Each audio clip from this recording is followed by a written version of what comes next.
Evening for the hustings, especially as the weather is so fine, and I know lots of people are making hay and silage and making the most of the great weather. So this evening we obviously have all the candidates here in front of us, which I'm going to introduce to you in a moment. They will have 2 minutes for their statements, and thereafter then we'll open the floor for questions. And can I please ask everybody for questions and not statements? And we'll obviously get through them as efficiently and as best we can, so you all have that opportunity. So this evening I'd like to introduce to you Jan Bellin from Plaid Cymru. We've got Ian Chandler from the Green Party, David Davis, Conservatives. We've got June Davis from the True and Fair, Catherine Fuchs from Labour. We've got Owen Lewis, Independent, and William Powell from Liberal Democrats. Now, we've done a little draw tonight, so it's obviously fair for who goes first. So if we could please ask David Davis for his statement. 2 minutes, please. Thank you. Yes, 2 minutes. Yes. Don't worry, we will time you.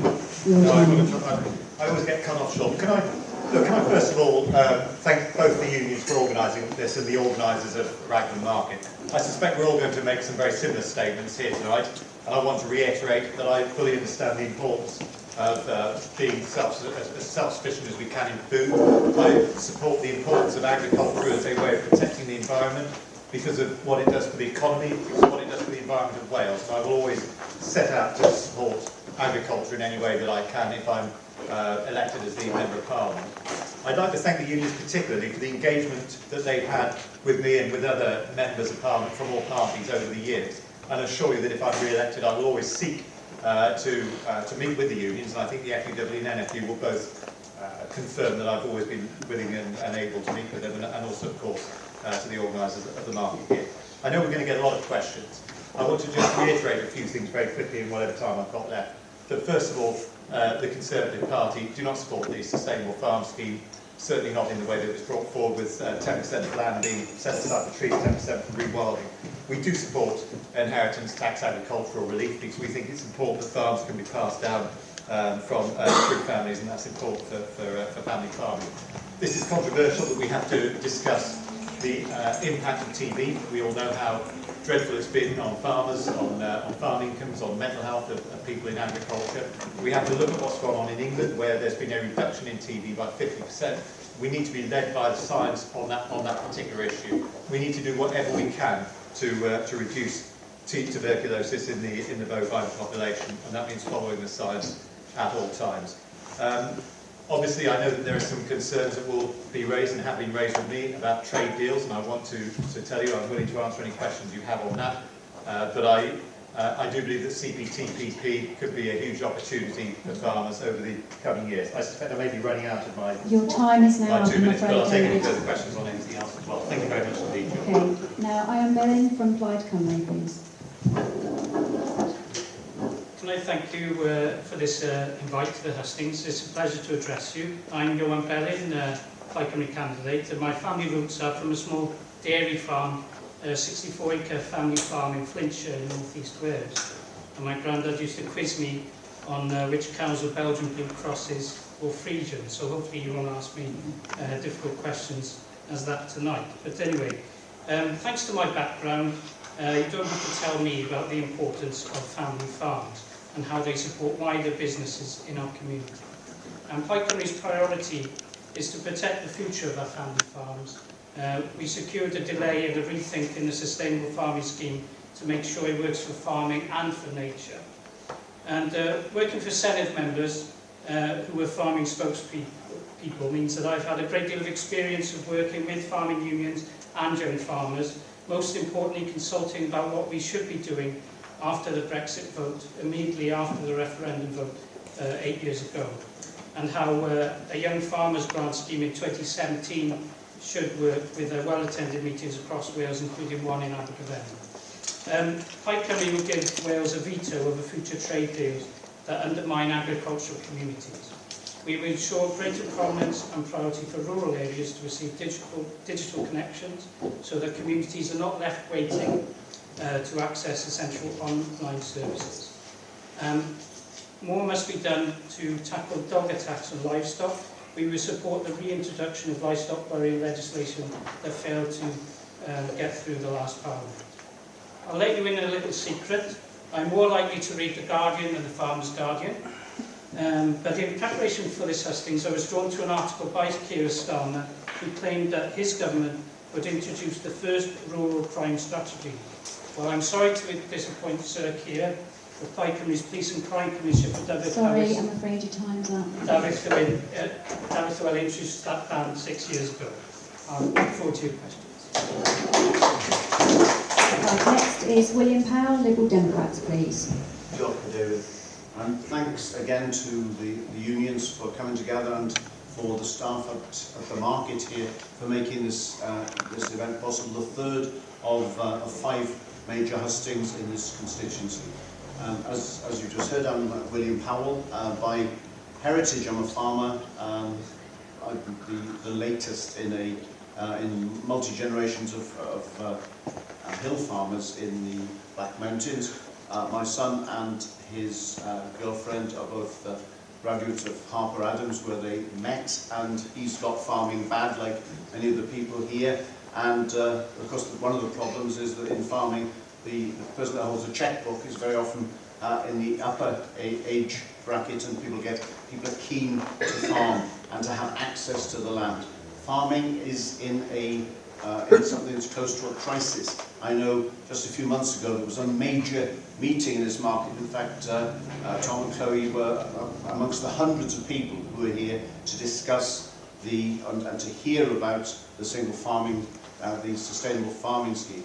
As it currently stands, that scheme needs fundamental review, because alongside the essential aspect of food security, farmers are the natural custodians of the land, and the scheme has to be made to fit their aspirations, because the unions and farmers on the ground are committed environmentalists, and that's all too often forgotten in the headlines. Multiple issues have been mentioned already, particularly issues around TB, which is a major stress to farmers in terms of the practical needs to test cattle, and that in itself is a very dangerous thing. Also, critically, the mental health aspects. And I play a very small part in supporting the work of the DPJ Foundation. In fact, less than 10 days ago... William, I'm afraid your time is up. Absolutely, I'll come back to that. Thank you very much. Right, we now have Owen Lewis, Independent, please. Hi, my name is Owen Lewis. I never thought I'd end up standing in an election, but I'm feeling fed up, like many of us are, about party politics. So I decided to stand as an independent. What better way to get heard and to push for change than vote independent, as I want to have the party whip so I can actually voice and take action on the concerns of people in Monmouthshire. The main reason I have come forward to stand is because I am concerned about health and social care not getting the support it needs. I worked in care for about 6 years, and in that time I have seen that there isn't enough support, funds or care from the government to provide the best possible services for the most vulnerable. My issue may come across as one single issue for some, but I find that sort of talk offensive. I have been campaigning to save Tudor Street Day Centre in Abergavenny, a place that used to support adults with learning difficulties, mental health struggles, and adults with complex physical needs. They also closed Bud Crescent, Respite and Caldecott, and they have done or are doing the same all over the country with other similar services. This shows it's not just one issue, as it seems to government and local councils that money should be cut for the most vulnerable. I find this disgraceful. We have a Labour-run government in Monmouthshire Council, and although I have had support from the likes of Catherine and support from Conservatives like David Davis, the fact that both parties allowed for these things to get this bad in the first place is a major concern. Tudor Street is only still with us because I put together a protest and brought the amazing community together to fight for what they need. Ian Chandler is green but works on the council, and although I am working with him now, it was a real battle to get him to understand how important services and fit-for-purpose buildings like Tudor Street are. So please consider me when you vote. Please vote for policies rather than tactics. Really think about the other parties and what they offer. Don't just vote for one to annoy the other. Please read my policies that I'll be fighting for. I want to tackle every issue that people are concerned about, but with having the most vulnerable people at the centre of every conversation, and to make sure they are not pushed aside in decision making when we get the results. Thank you.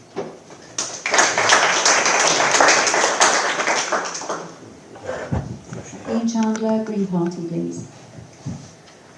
Hi, thank thanks everybody, and thanks for coming. And this is, I think, my third time that I've stood here in a general election hustings in front of you, next to David.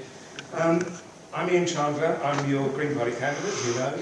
I live in Monmouthshire with my family, my wife and children. I'm a county councillor. I represent a rural ward, Lantudio-Cresseni ward in the north of the county. And I'm also the cabinet member for social care and safeguarding in the council administration. I'm standing in this election because I think it's not just about policies, and I will come on to policies in a minute, but I'm standing in this election because I think voters tell me they want an MP with integrity, honesty and good judgment. And I think those characteristics, those qualities, are just as important in a local MP as they are of the policies of their national party. But I will go on to that. But I say as an MP, I would stand for you and offer you real hope for a society that values diversity, bringing people together instead of driving them apart. I think an MP offers real hope for our health and well-being instead of a continued decline in our public services. And an MP who offers real hope to our children and grandchildren by taking the comprehensive action needed to tackle the climate and nature emergency that we're all having to deal with. I think it's fair to say, and it's not controversial, that we here have all been failed by both the Conservative government in London and by the Labour government in Cardiff. So some key issues that I want to just highlight now, and hopefully more will come out in questions. Certainly, as a Green, I would be pushing hard in Parliament for better trade deals with Europe, who's our biggest trading partner, and more flexibility in how we can access seasonal labour from Europe as well, instead of the ridiculously high salary cap that's been imposed in some of those things. I would certainly be looking at increased financial support. Green Party policy is looking to, over the course of a Parliament, to triple support to farming to help Ian, you, I'm afraid your time's up. to enable you to carry out what you want to do, sustainable farming. Thank you. We now have June Davis from the True and Fair Party, please. Not so bad. My name is June, and I come from a farming heritage. My grandparents had a farm near Llanrwsted. My daughter's studying veterinary science at Aberystwyth University. She'll be here tonight, but she's milking for a farm down the road. We all know that politics is broken and trust in politicians is at an all-time low. Now, True and Fair Party, you might not have heard of us. We're a challenger party. We exist to clean up politics, modernise democracy and stop corruption. But that's just step one in restoring trust. Step two is to introduce ambitious policies that bring hope to the rural community and all the other surrounding towns and villages as well, because we're all in the same boat, but no more so than sort of the farming community which has been let down. So you're facing low pay, rising poverty and the highest tax burden in 70 years. With an unequal subsidy environment, there's really no wonder that mental health is such a big issue in the community, as is isolation. Lots of charities are stepping up, where, formerly government was actually doing that. So it's no wonder that our young people are also struggling to live independently and start new rural enterprises, even though they're brimming with ideas and motivation. We've got policies to fix that, but most of our policies have been designed to champion the interests of not just the agriculture, but the whole food sector. Common sense subsidies are important, building new opportunities for land-based businesses for new entrants, supporting young people to get access to land, skills, funding and affordable housing. We believe the Barnett formula needs to be updated to a more needs-based, and we firmly believe that our policies are designed to reverse the Brexit damage and build climate resilience. June, I'm afraid your time is up. Thank you very much. We now have Catherine Books, please, Labour.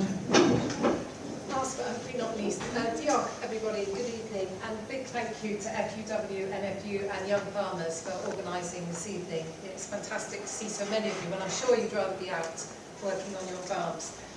So I'm now the fourth of the seven of us who said they've got a farming background. My dad was a farmer, he had a small family farm. It was about 250 acres when he first took it over. from my granddad. He split it with his brother, ended up with 120 acres. We had beef and arable, so it was a typical mixed farm. One piece of advice my dad gave to me: never have sheep. So what have I done? We've got a small holding, just 5 acres, and we've got 10 sheep breeding ewes. But I know from that experience of growing up on a farm as a youngster how hard it is to make ends meet. And in fact, my dad, every year when the tax bill came in, he struggled. And so every year he would sell another bit of the farm, until of course the inevitable happened and we had no farm left. And he had to sell his farm. And I can tell you, he never got over it. It absolutely broke his heart.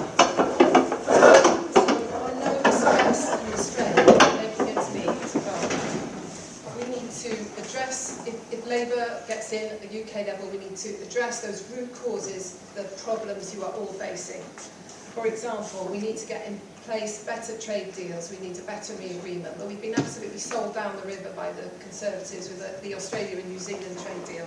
We need to sort that out. We need to tackle rural crime, which has gone through the roof. We need more focus on that.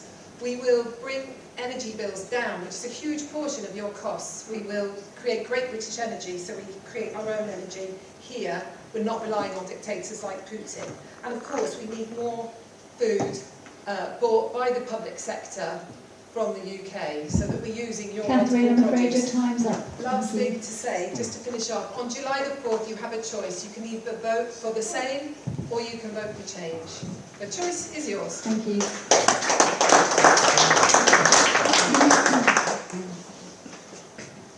Right, thank you very much for all of those statements this evening. I'd like to kick it off with a question first, if I may, please. I'm wondering if it's possible that if you could ring-fence the money that comes from Westminster to Cardiff to secure our payments for agriculture in Wales and farming, so we can secure the food that we produce to a very high quality, traceable, affordable food. And I'd like to ask that question to Catherine first, please. Sorry, can you repeat the question? Okay, I'd like to know if it's possible for the money to be ring-fenced that comes from Westminster to Cardiff. So therefore, our payments are secure, so they can't be basically put anywhere else and be used. And it means we can basically secure food production in Wales, which at the moment I think is incredibly important. Okay, thank you. Thanks, Emma. In an ideal world, absolutely, we would ring-fence a certain amount of money, and I think in your manifesto you say you want, is it 500 million? I'm not sure, but I read about it in the manifesto, apologies. I can't remember the figure. I think what I would do if I was elected as MP would be to put a lot of pressure on Hugh Davis, our new farming minister here, to ring-fence the money that you need. And I mean, I'm really pleased that he's now in place. And the day he was put in place as our new agriculture minister, I was on the phone to him saying, you have to rethink the sustainable farming scheme. Farmers in Monmouthshire are not happy. The 10% trees and the 10% habitat set aside will not work. And I'm really glad he has listened. I mean, I wasn't the only candidate to ring him up, I'm sure. But he has listened and he is rethinking. And so I do hope that we will make the right decisions in Wales to support you with exactly the funding you need for the sustainable farming scheme. June, could you answer that question, please? The ultimate aim would be to pressurise a change in the needs-based system, the Barnett formula. But actually, in terms of ring-fencing money, it should be ring-fenced for a minimum of 5 years. That will allow budgets to be allocated appropriately. Now, you can't operate in an uncertain world, and farming is an uncertain and highly risk-based operation. So the Welsh Government needs to be put under pressure to ensure that any funding is secured and then relocated appropriately based on not just the sustainable farming schemes, revised proposals, but also any other initiatives that support different types of need, whether it's sort of rural crime or whether it's some other type of needs such as mental health in the community. Thank you. Ian, would you like to answer, please? Yeah. I don't know the answer to this. I mean, not because I don't know the facts, but I'm just not sure that I think it's the right question. I mean, I think ring fencing has a sort of certain ring to it that sounds attractive to say, yeah, you're guaranteed to get a certain amount of money, but actually, I don't think that actually people in London, in Westminster, necessarily know what is right for Welsh farmers. So I would, in an ideal world, I'd like that decision making taken as local as possible, but having said that, that's not also worked out very well either. So I don't think it's necessarily the ring fencing is the question, I think it's the nature of the support, it's the amount of support that you get, and it's how it's administered and how farmers are working with government, whether it's in the UK government or the Welsh government, in order to design the schemes that are appropriate. So I don't want to do a simplistic yes-no answer to that, because I don't think it's a simplistic question. I think it's something that deserves a lot more dialogue, and a lot better dialogue than we've had with the sustainable farming scheme, but also a lot better dialogue than we've had with the UK government in terms of sort of just drawing off the EU money for itself and then sort of taking control of it from its point of view. So I think there's fault on both sides here. I think we need a better answer, a better way forward than that. Owen, would you like to answer that question? Thank you. Yeah, my view on this is with regards to all types of funding, really. So I agree more power is being devolved, but I think more needs to be done to give power to communities. Keep empowering Cardiff is no better than keeping it in Westminster. And however, I think the Barnet formula needs to be looked at to make sure the Welsh Government has a fair share of resources. And, you know, just get more independent politicians into power, and so we can discuss issues like adults and not issues like party politics. Thank you. William, would you like to answer that, please? Thank you, Chair. Well, for a start, this all goes back to Brexit, doesn't it, in many ways, because the certainty of the support payments that were in place was because the common agricultural policy, with all its faults, was originally designed by people who remembered what it was to be hungry. And I think that's really important. And so therefore, when the decision was taken on the 23rd of June 2016 to leave the EU, you then got a situation where, as Mark Drakeford said, and he's had a lot of grief for saying it, he has got to justify spend on farming alongside all the other claims of education, of health, of defence and all the rest of it. So that level of protection that farming and food production has been removed, and I think we need to reinstate that, but with consent, and by working together with farmers to build that up. But it has to come, because agriculture is currently devolved, it has to come through the Senedd, and we need to have a greater degree of co-working between the Welsh Government and the Westminster Government, because we've had a pretty unedifying standoff and a series of excuses on both sides for some years. And if the election leads to a situation where we have governments of a similar complexion on both sides, then in that scenario, and I'm not a betting person, I don't even understand how betting works, but if that is what comes, there won't be any excuses, and there's going to be a need to have some grown-up policy making. One thing that I know gives farmers in Wales a lot of cause for concern is the fact they look across the marches and they see a much more favourable regime in certain respects. In other respects, it's a catastrophe. And we can learn from each other. Can I just stop you now, to please? move in Thank that you. direction. Can you answer that question, please? Yeah, I think obviously we'd have to work with the Welsh Government and members of the Senedd, because, as you all know, agriculture is devolved. But I think we'd have to look at how the money for the basic payments, you know, how is it used, I guess, in order to make sure that you get a decent income, because I know that farming incomes have fallen for a considerable amount of time, partly due to Brexit, but also to other issues as well. So I think we'd have to look at it quite carefully, to be honest, because, as has been pointed out, there's a lot of demands on the Welsh Government and on the Westminster Government as well. And I guess with the fact that a lot of the people haven't really had an honest debate about the tax that will have to be, the taxes that will have to probably go up because of the nature of the public finances. We'll have to see whether what can be done really around the sort of ring fence. Thank you, David. The short answer to your question is yes, it can be ring-fenced and it should be. The last tranche of funding was ring-fenced at £332 million a year, and this is exactly what would happen and should happen if there's a Conservative government elected.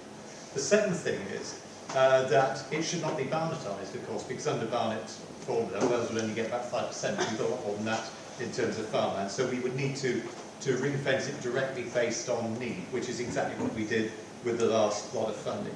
The third thing we then have to look at is having ring-fenced that for agriculture is making certain it is spent in the correct fashion. The sustainable farming scheme that was being proposed was a complete disaster. It hasn't been scrapped, it's simply been kicked into the long grass at the moment and could come back.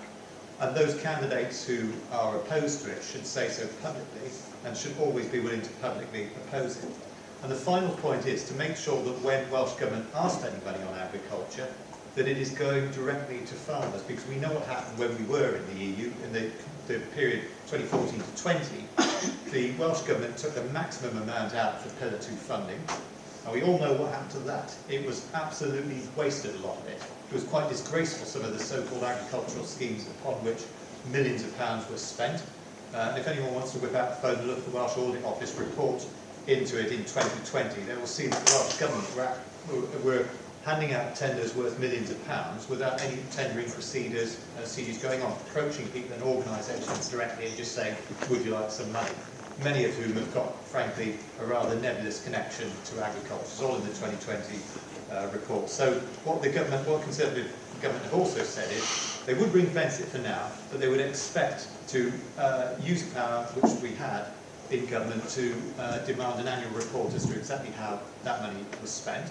And ultimately, and I would support this, if the money wasn't being spent, David. We need to move on simply now, spend it please. directly to the farmer. So I'd like to open the floor for questions, please. Right, yes, please. Yeah, this is for David Davis. It's not on farming, it's on the economy. Can you explain why the economic growth per head under the Labour government was 24% per head, and it's 10% under the Conservatives? Well, you can look at growth in many ways. I'm not sure which stats you're using, I'll throw mine out, but the economy is currently growing at the joint fastest rate in the G7. Oh, wait a minute. Let me just interrupt you there on the G7. Right? It's a bit like a horse race. The gates open, and the jockeys for the first 2 furlongs, they kick on like hell to get a good position. One horse has the Hamlet moment, stays in the stall, smoking his cigar. That's this government. We're going faster than the rest because we're trying to catch them up. That's why Richie Sunak has chosen this date for the election. He saw it as an opportunist. Can we just stick to the question, please? We don't. Yeah, well, it's 2 parts now, because the other part of it is we've got the lowest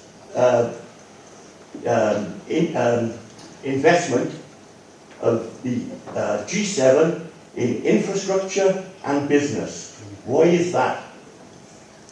Well, first of all, if we go back to 2010, I think you'll find we've grown at the same speed roughly as France and Germany. I mean, you have a look. I mean, I always say, take a phone out, ladies and gents, and have a look at the stats, because you can always call me out if I'm wrong. But that'd be the first thing I'd look at. The second thing is, I mean, it's very hard to, it's been a very hard 5 years. COVID had a massive impact, as did the invasion of Ukraine. I mean, it did. The government spent £400 billion, and as a result, from October 22... That's 1 year, you had 13 years. Well, I'm going to talk about the last 5, but if you want to take 14, I mean, we have had growth on a par with France and Germany. If you take the situation right now, at this moment, we have inflation at 2%, we have unemployment at 3%, We have joint fastest growth in the G7. We're one of the top. I mean, let's say. I mean, just take the phone out. Honestly, I can't. There's no point in me saying this. And you can take the phone out. I know you're parking like a bet. I'll have a bet with them. There are phones coming out now. I can see them all coming out. I'll have a bet with them. My Labour colleagues have got their phones out. The next time, I stand to be corrected. the next time, right, that the G7 report will be down the Swan Well, area. maybe. I mean, but Richie Sunak is an opportunist. if You've you're seen that it, good, and that's if why you're it's that good chosen. at economic predictions, you can make an absolute fortune in the city. So I wish you the best of luck. Right, we need to move on to the next question, please. Question, please, over here. Yeah, question for David Davis again. You went on about, and I see on your social media an awful lot about the Welsh Government wasting 120 million on getting new Senate members and the money that is wasted in the Welsh agricultural policy. What about the £1.4 billion worth of PPE from COVID that the Conservative government is trying to A bit off agriculture, but I was a minister throughout that time. If you recall the headlines when COVID struck in the early part of 2020, what happened? Every headline was saying, we're about to run out of PPE. And we were about to run out of PPE. And what actually happened was that the ministers decided we would get our hands on every single bit of PPE anywhere in the world that we could. Now, in order to do that, what we had to do was to tear up a lot of the usual rules around due diligence. We did get the PPE in. I want to make one point to you, sir. No minister made any decision about which companies would have which contracts. I want to be very clear, and I can see the gentleman recording it now. No minister took that decision. Those decisions, I've been a minister for 5 years, so I know how these tendering processes work. You can set out the terms of the tender, but as a minister, you never, ever say, I want it to go to that company or that company. The reality is, if we hadn't brought in every bit of PPE we could, we would have seen a lot more people die. So we did the right thing. With the hindsight now, you can say some companies may have, and there is a court case going on, so I'm not going to help their David, defence. can I just stop you there and let the other candidates have an opportunity to ask this question, please? Well, I think it's a bit rich to say that the economy's looking great now. I mean, every door I knock, I've knocked thousands of doors in the last 18 months, and everybody is struggling. There isn't a household in the county that isn't struggling. And I mean, the fact that David supported Liz Truss as a leader, a week after she resigned, I got a leaflet through the door from David saying he still supported Liz Truss, and she wasn't even Prime Minister anymore. And so she crashed the economy. And she's caused a lot of the problems that we've got today. And the gentleman is right. Growth is not good enough, and we need a new Labour government to focus on economic growth and get us back on a path with the grown-ups in charge. I mean, the thing about COVID, there was a VIP lane which Baroness Moan made millions out of, which is absolutely appalling. So I don't think we need to take any lessons from the Conservatives on dodgy PPE contracts. What about dodgy waste? Would any of the other candidates like to comment on this? Yeah, I mean, with the growth issue, I think one of the main issues that we have is the fact that we've come out of one of the largest trading blocks in the world. So, which is, you know, even David probably would probably say that it has affected the economy and not in a good way. So I would say that that's one thing that we say as Plaid Cymru, is that we're campaigning to go back into the single market and the customs union in order to make sure that we can actually start to mitigate the impact of Brexit on Welsh businesses and reduce the overheads and the administrative costs that have occurred because of coming up the single market and the customs union. And then with the waste on with the COVID, I think one of the key things, obviously it was devolved, and one of the things that I think is a pity is that the Welsh Government hasn't agreed to an independent inquiry to what has happened here in Wales. You know, it's easy to blame other people, but we should have that independent inquiry in Wales as well. June, would you like to comment on that, please?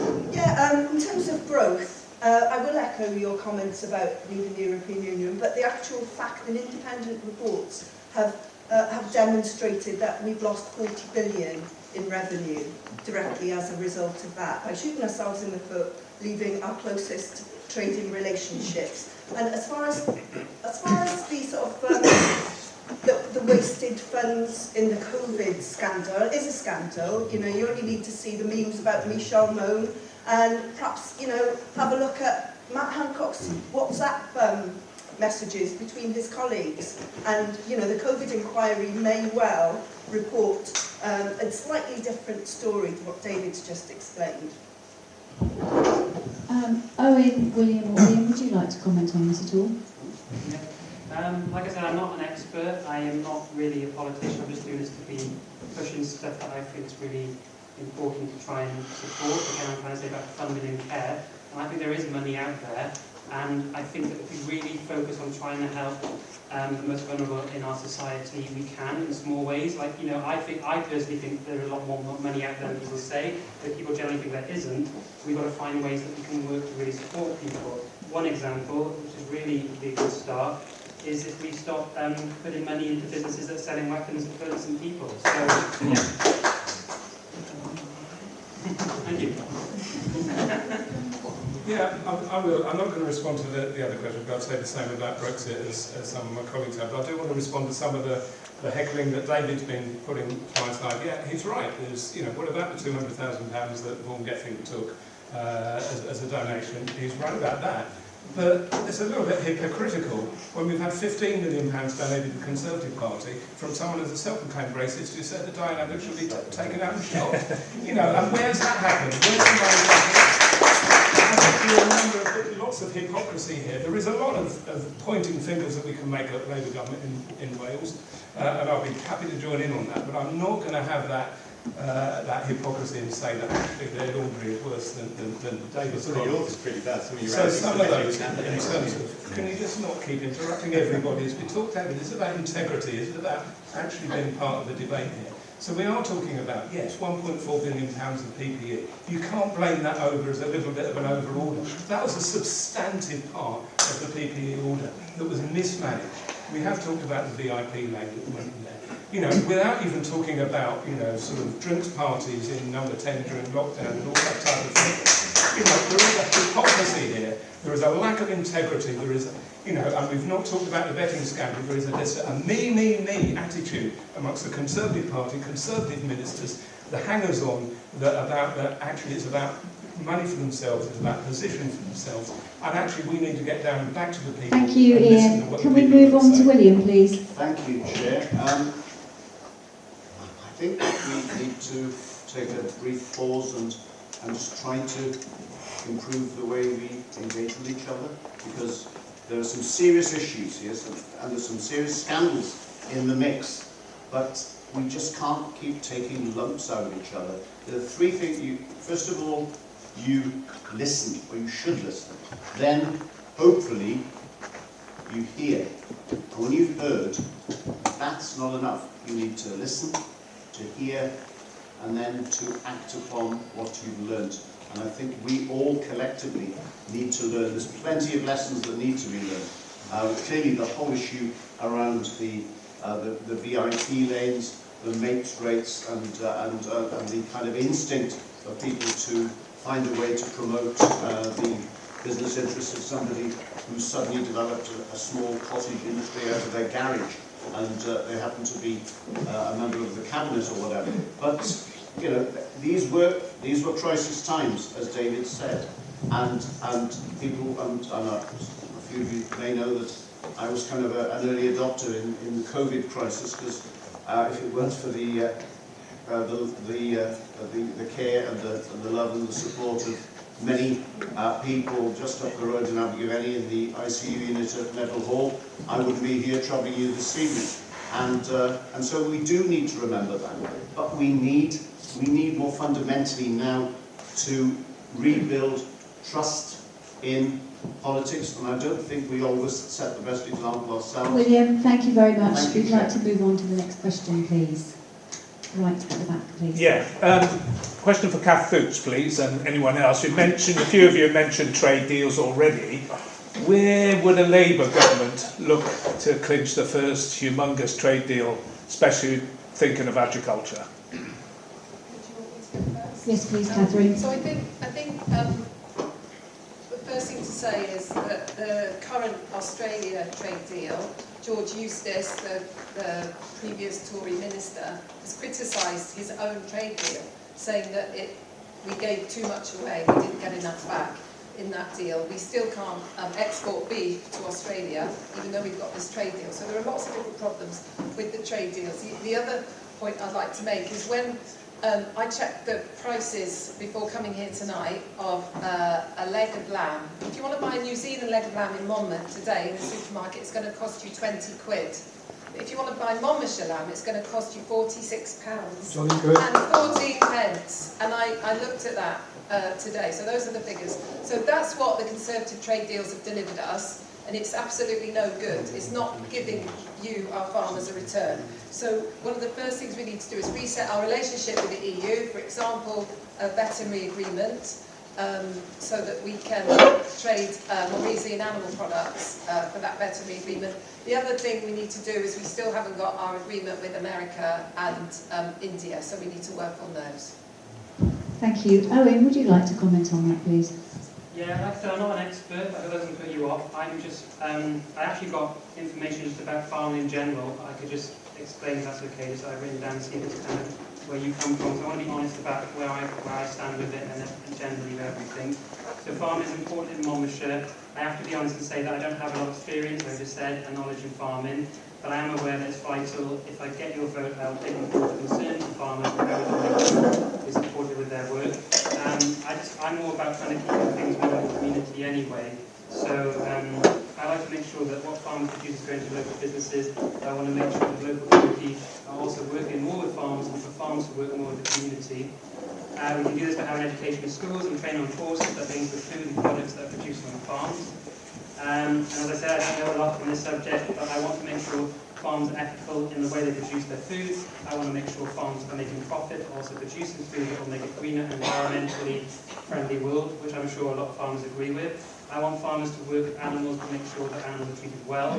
I'm not a vegan myself, but I do want to find ways to stop animal cruelty as soon as possible, so farmers can produce and deliver food supplies that can go into supermarkets and make cafes and restaurants more ethical. I would like to see us move away from producing meat. This may mean a lot of you won't want to vote for me, but I don't think it's ethical, and I have received a lot of emails about animal cruelty and concerns. I've had lots of emails email me since I've stood as a candidate about this issue, and if I stand as MP, I need to listen to the majority of the people who are saying they want animal cruelty to stop. Farms can still exist without the killing of animals.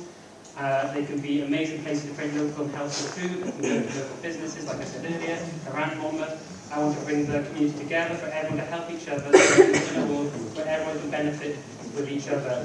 Thank you, Owen, please. Thank you very much. Owen, could you answer that question, please? Thank you, Chair.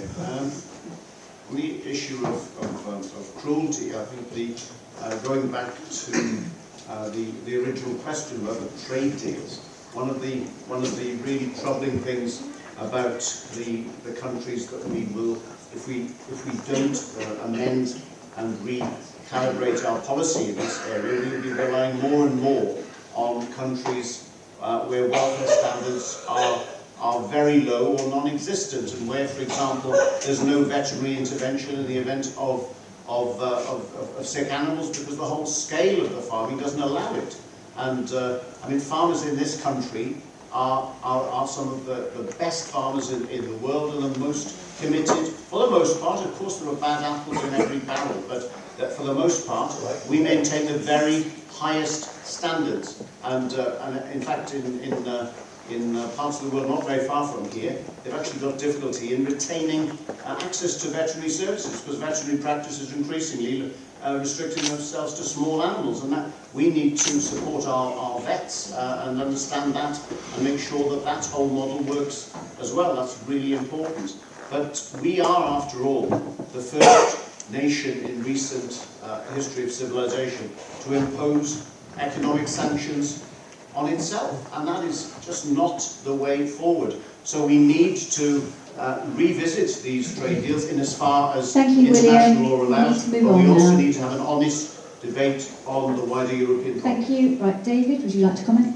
Well, very quickly on the on the New Zealand land point, I mean, obviously when we were in the EU, New Zealand were able to export a certain amount of land to us tariff-free, and they never actually met their export quota, so it's been going on for many years. The amount of land that's been coming in from New Zealand has actually been going down since 2017, partly because of the policies, the anti-farming policies, I think, of the New Zealand government. So I don't see them as a major threat, and we're exporting more land than we're importing. In fact, we had a record year, I think, of exports into the EU, which is I mean, there were people saying the whole land trade was going to collapse after Brexit, but clearly that hasn't happened. I think the next big trade deal that could be very beneficial to us is the CPTPP, and also the American one, but it probably isn't going to be with the government. It would probably have to be done on a state-by-state basis. And I think, look, to be honest, if candidates are serious about supporting farming and Welsh farming in particular, people need to look at things like the NV said across the whole of Wales, the impact that's going to have on farming. People need to think about inheritance tax and the agricultural leave and the impact which that is going to have on farming. And people need to think about TB and whether or not they're willing to say that the science points very clearly to the fact that culling badgers has reduced TB in England by 50%. Are we willing to have that discussion in Wales? Thank you, David. I can exclusively reveal to you that we're not going to be walking into 10 Downing Street as the next questions to come in. But I mean, one of the things that having Plaid Cymru MPs is making sure that Wales's voice is heard, and that's in any new trade deal, that is essential. So, whether it's me or somebody else from Plaid Cymru, we're always going to make sure that we're not taken for granted, and particularly Welsh farming isn't taken for granted. We've got a good record in the past for standing up for Welsh farmers, our candidates now, but our MPs in the last Parliament, and we would continue to do so. Thank you. Ian, would you like to comment, please?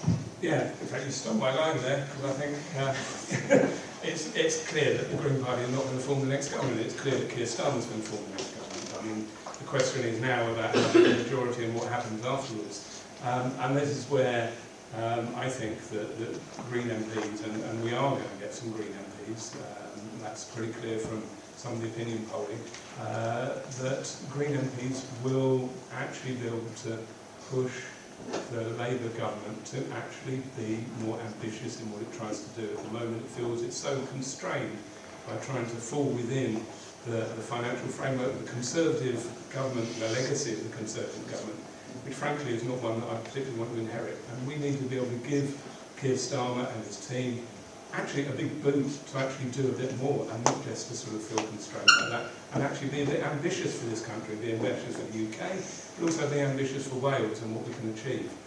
So that's our role, I think.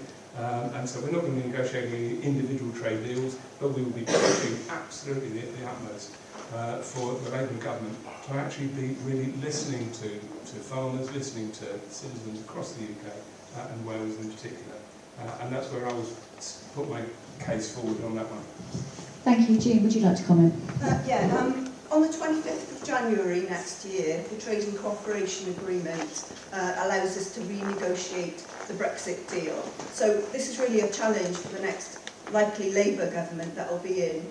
Are you going to go in, full blast, get a veterinary agreement, cut the red tape, and then also start to reopen channels so that we can actually get labour that's needed, reduce the cost of all the inputs and particularly things like fertiliser, and find ways that we can actually deliver for farming community and rural community, and actually the rest of the country as well, because they're all struggling. That will lead to trust. If that happens and it's successful, it will lead to trust, which will open the doors to creating a closer arrangement. It may come in a number of different forms, but ultimately we should be reuniting, even if it's just as an associate member, but ultimately we should aim to rejoin with full voting rights so that we actually get a seat at the table and make the rules. And at the same time, obviously, we should be looking at all the other potential countries that we could have productive deals with. Thank you. Right, a lady over there's got a question, please, and that will be to Susan. My name is Carol Tranter, and I farm with my husband up on Cliver Hill. He wanted to be here tonight, but he's busy bailing. On the front of the Farmer's Guardian last week, Labour brand badger culling as ineffective. This is untrue. Where there has been culling, a decline of 56% in the disease is recorded. The financial effects and the mental effects it has on farmers is concerning. Finally, if you are available on the 1st of July, perhaps you would like to come and help us TB test. Thank you.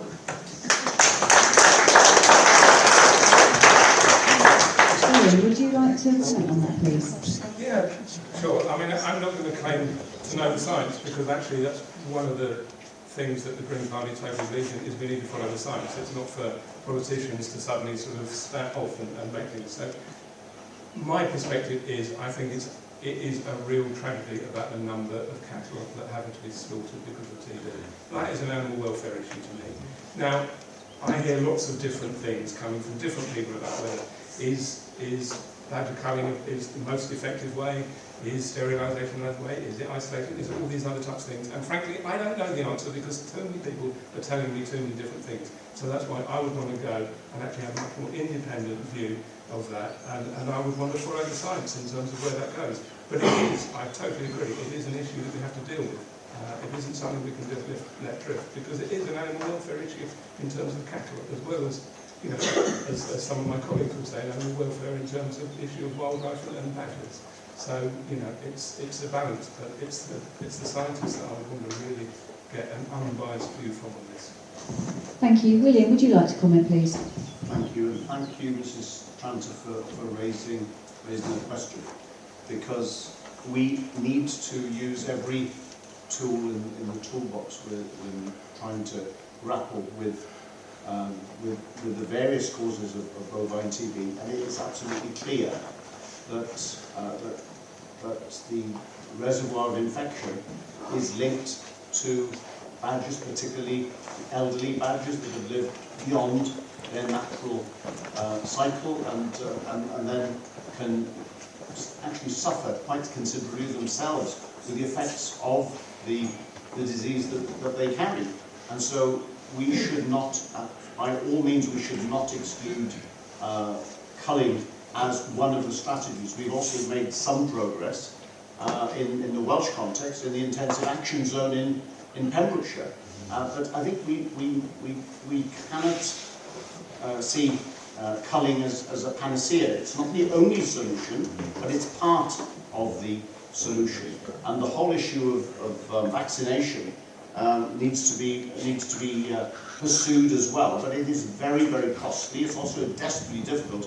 You need to end up tattooing or finding some other means of branding the individual badger to identify when it was last vaccinated. And clearly that's if you want to imagine the difficulties of TB testing, which I know to be severe, and I wish you well on the 1st of July. It's a very dangerous occupation, not just mentally, but in terms of the physical challenge. But it's actually something that the vaccination alone is not the solution. As Ian said, we need a balanced and informed approach. Catherine, would you like to answer that? Yeah, sure. I brought Hugh Irankidonis, the new farming minister for Wales, into to the market here last week to talk to farmers, and this was one of the topics raised, obviously. And thank you for your question, because I can see from other farmers as well that I've spoken to, the big mental health impact that TB has. Sorry, Hugh explained that. Hold on, let me have a drink. I've still got a bad voice. So we've got a vaccination project going on in Innismon, which is a test project, which is vaccinating badgers, and we need to wait to see what research that brings. We've also set up a TB technical advisory group. Now this is something that we have worked in partnership with England over, so we don't just automatically criticise everything the Conservative government does. Credit where credit's due. They have a TB technical advisory group, and we've copied that here in Wales because that's what farmers were asking for. and that includes vets, one of the experts from the Aberystwyth Centre of Excellence on TB, and it includes farmers and scientists.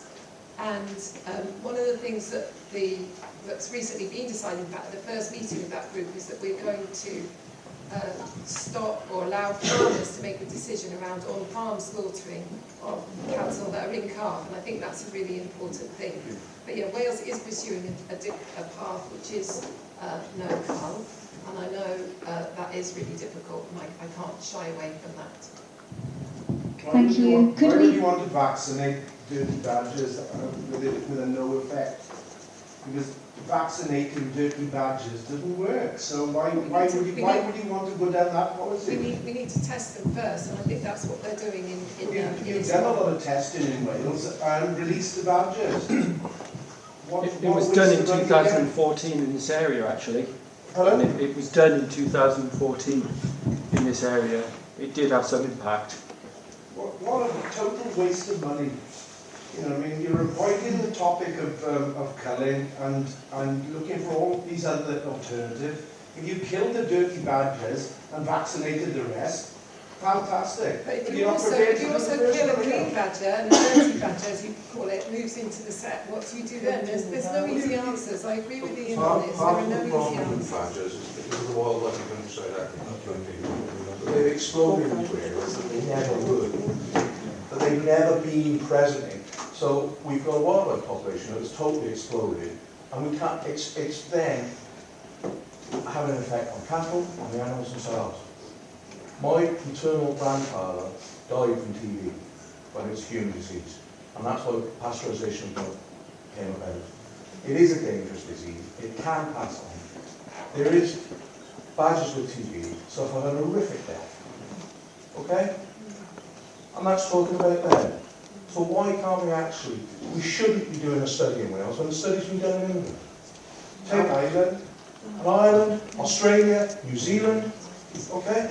They all have problems with wildlife vectors and disease, okay? June, would you like to? We don't wish that wildlife vector to be obliterated, although wildlife is obliterated, because that's what got us into this situation. But it is that they are maintained in healthy populations, and we must stand up, grow up here, and deal with it. Yeah.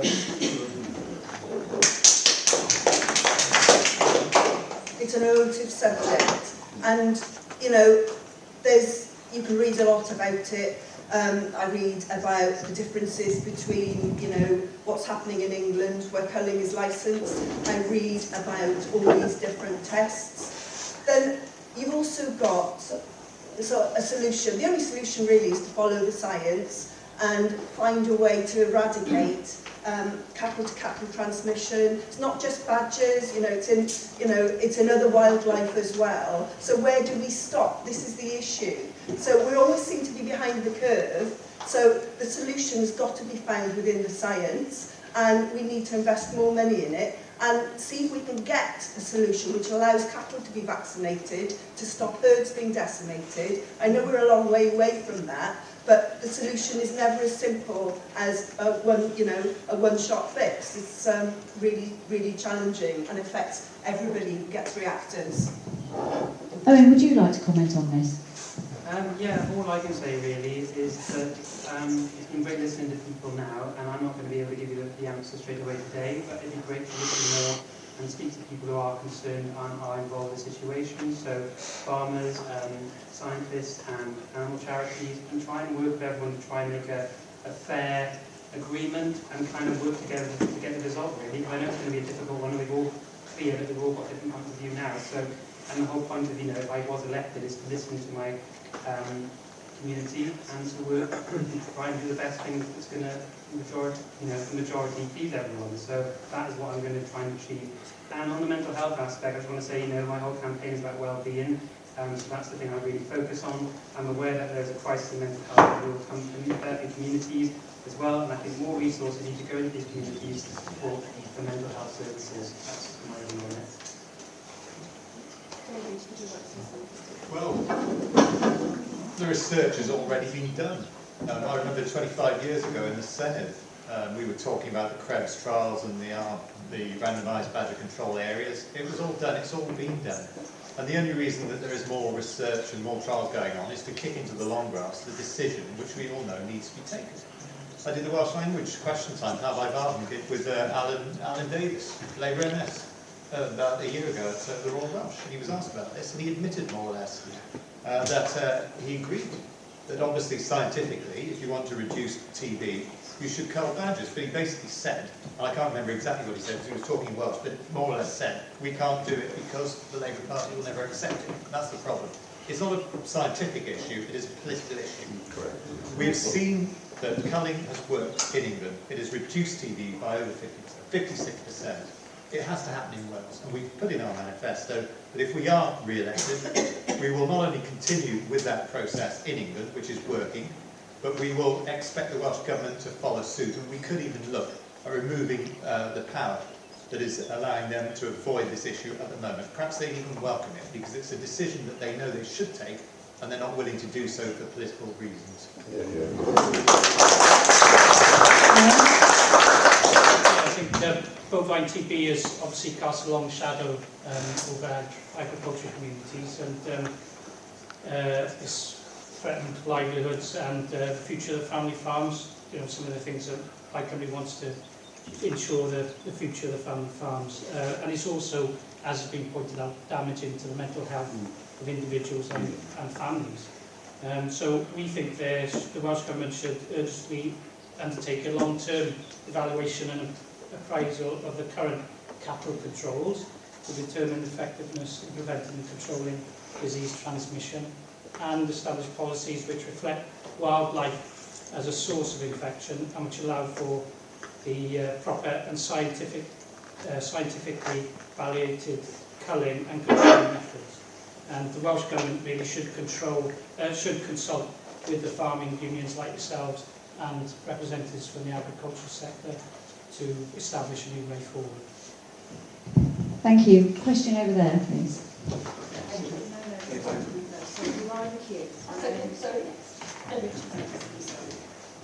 Thank you. An opinion poll carried out by More in Common for the Farm to Fork organisation, published in May of this year, shows that 35% of farmers plan to support Labour and 32% of farmers plan to support Conservatives. Does this surprise you? June, would you like to answer that, please? Yeah, I mean, I think polls and surveys are a snapshot. What those figures really say clearly is the others that actually, the homeless, effectively, that don't support either Labour or Conservatives, that are perhaps underrepresented. You know, there's such a thing as a two-horse race, isn't there? And they're not very exciting. We don't particularly enjoy that, but effectively that's, you know, the fact that a survey comes up and it's a kind of a two-horse kind of response reflects the need for us to open our minds to different viewpoints, and it's not always one or the other, you know, and people are, you know, too often choosing the least worst option because they don't want one or the other to get into power and control, which is why we, you know, exist as a party, and it's why we, you know, suggest that proportional representation would give new voices into politics and also civic life, and actually encourage people to get out there and get involved, because at the moment, two parties, you know, dominating the whole scheme is really not healthy for anybody at all. Thank you.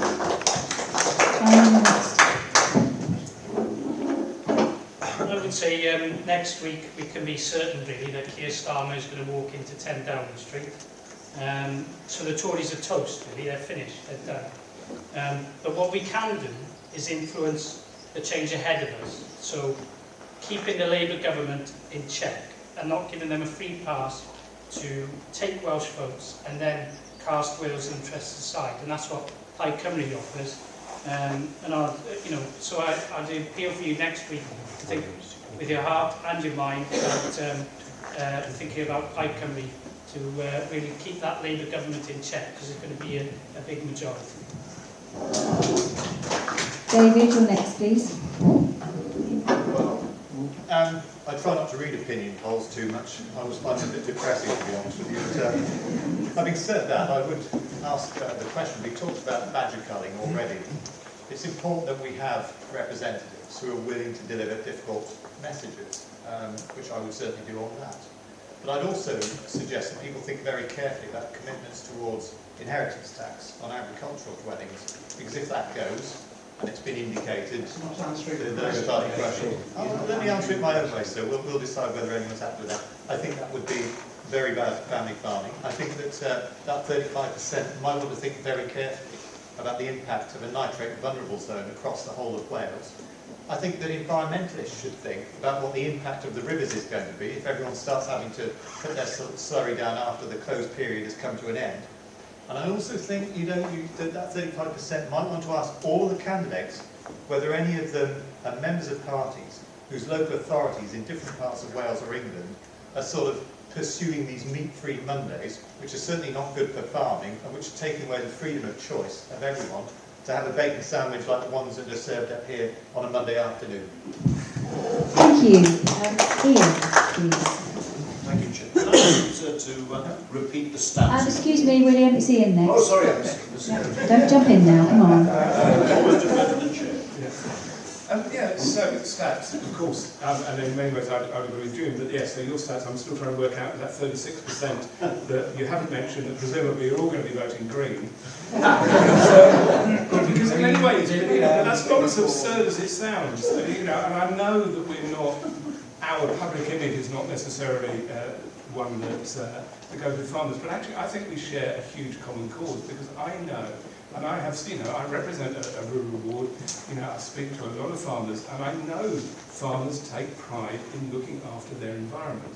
They take pride in what they do in terms of preserving our environment, and guardians of our natural environment. I know that farmers also want a level playing field. They don't want to, those that are cutting corners and polluting the rivers or undermining the soil, to be able to undercut them. They want a level playing field so that actually the responsible farmers can compete with those that are cutting corners. So actually there is a lot of common cause with the Green Party in this. And we would certainly be supporting farmers because we see the importance of farmers in actually being able to enhance our natural environment in a way that is appropriate and that meets the needs of the environment, meets the needs of the wider population in terms of food, but also meets the needs of the farming community as well and makes it sustainable. Sustainability is key to farming, and actually tackling climate change is key to your futures as well, because we already know the impact of changing climates on crops.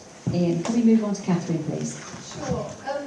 Well, I'm not surprised because we've all seen the polls and they seem very close, and I'm not surprised that people, I think maybe farmers have been listening to Minette Batters, who said, who was obviously the wonderful ex-president of the NFU, who said, she described Jacob Rees-Mogg as having a desire to annihilate British agriculture and being morally bankrupt when he said he was quite happy to eat beef with bovine growth hormone in it and to import it and to lower our standards. So perhaps farmers have been listening to that. But on a serious note, I think things are really difficult. We've got a cost of living crisis.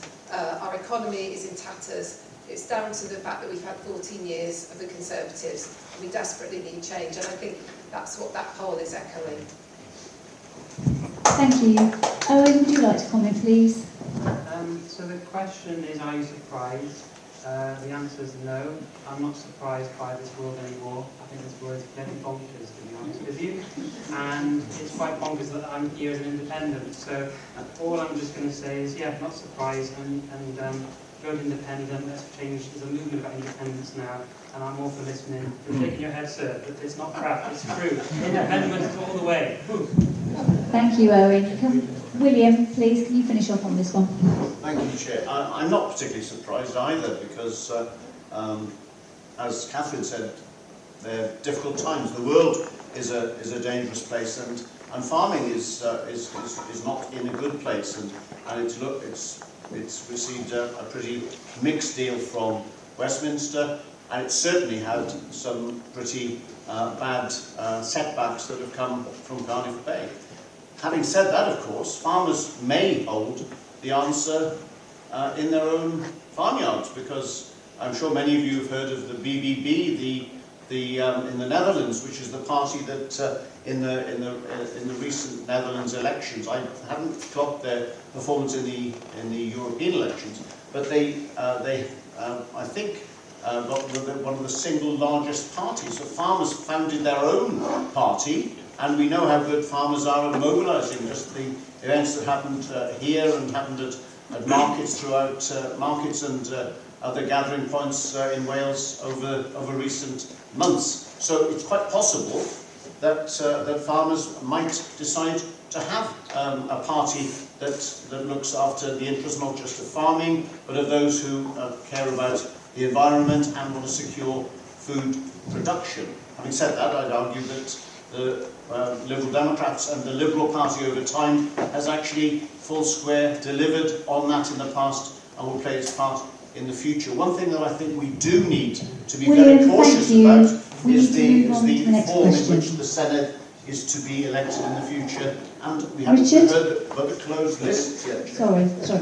Richard, please. I would, as a broiler chicken farmer, and I'm going to add a word to that, I'm going to say an intensive broiler farmer, so I'm very proud of. But that's why we can actually give you a chicken that you can sell in the supermarket yourself for a small value. But anyway, at the request of retailers, we're being asked now to reduce stocking rates on welfare grounds, which I'm perfectly happy to do. However, this will result in a 20% reduction in the supply of British chicken meat. This really should be an opportunity for us to expand, but obviously with planning restrictions, I fear that it won't be possible. It is inevitable that this shortfall will mean that the supply of chicken will be sourced from imports, which will be reduced under conditions which would be illegal to do so here in the UK. My question to the candidates is, if elected, how will you ensure that the UK poultry farmers are not disadvantaged by imports and have a secure financial future? David Davies, please. Well, the first thing is, so I don't think you should be in any way ashamed of it. No, good. Because funnily enough, NRW actually said to me that some of the most environmentally chicken farms are the intensive ones, because, and I'm sure you know far better, well, you obviously do know far better than I do, but you have to explain exactly where all the chicken litter is going. You have to make sure that it's not being dumped anywhere near a river. There is a load of paperwork that would demonstrate that. And NRW are an independent organisation, but an arm's length body that answers to the Welsh Local Government, and they're telling me that you are, in that sense, not in any way responsible for the pollution of rivers. But that isn't the message that seems to be getting out there. And unfortunately, you're getting blamed for something which the independent experts, who are not politicians, are saying that is not your... I don't want this question to go too much down the river. No, okay. How will you protect us from... Well, I think we need to look at a similar sort of mechanism to the one that's going to come in, for example, with steel, the CBAM, carbon border something mechanism, the acronym now, whereby if we bring in legislation that makes it harder for you to conduct your business for environmental reasons, then we should be imposing a levy of some sort on anyone abroad who is producing the same goods without having to impose those kind of restrictions. And that is exactly what we should see back. That is the arts and agricultural version now. Thank you. Thank you. William, would you like to comment, please? I'm sorry. William, yeah. I was cautious.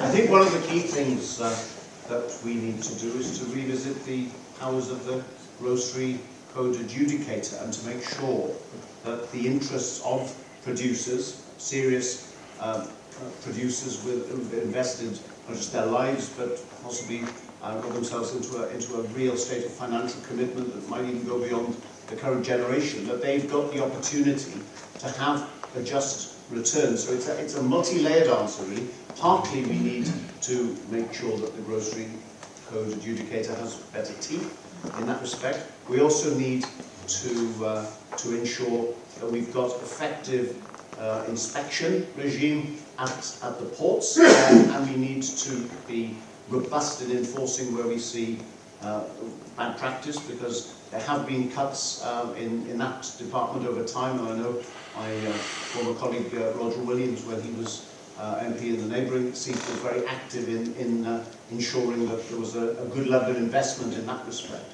And we also need to have a planning system which is more responsive, and we probably need, in a Welsh context, to revisit the 2015-16 planning legislation so that if there are needs to amend proposals, such as there are possibly in a case like yourself, also in the context of the appalling blanket NBZs, the issues there that apply, to ensure that we've got a system where people are not put out of business by the requirements of the planning legislation.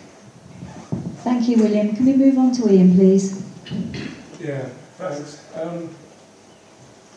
First of all, I think it's wrong that we could buy chicken for £4. You know, I mean, that's the starting point of this whole problem. You know, it is, you know, as William said, in terms of the powers of the grocery regulator, you know, how supermarkets, the stranglehold that they have, is wrong. And we do need to address that. And I think, actually, you know, I'm interested, I don't know anything about it, I'm interested to hear more what David was saying about putting levies on foreign imports that don't adhere to environmental standards. It actually sounds quite sensible to me. I mean, you know, even a broken clock is right twice a day. It would be welfare standards, not environmental standards. Okay, well, that would be a question, but I'd like to know more about that. But I do think there are a number of questions that come into that. I mean, it is a complex issue. And there is a demand, obviously, for cheap food, and particularly because we have a cost of living crisis. So, on one hand, I am saying it's outrageous that supermarkets can sell chicken for £4, but at the same time, also there's a lot of people that depend on that £4 chicken because the cost of living has really hit upon them. So, it's another one of these things that's not easy to come up with a snap, slogan-type answer to this. I do think, though, and I do think we do need to address some of the issues. And I know you don't want to go down the rivers side of things. Part of the problem is we do know that actually the bulk of pollution in the rivers, the nitrogen phosphate. Can I stop you there, please, Ian? Not necessarily from poultry, can we please? Agriculture, so we do have to address that. We can't avoid it. Okay. So I'd like to talk more about it. Thank you. Can we move on, please? Who next? Catherine, please. I would Sorry. like Catherine. Catherine's next. Yeah. I would like her to answer the question. Okay. I think she was speaking to me. I don't think everyone's answered yet at all. So I'm one of them.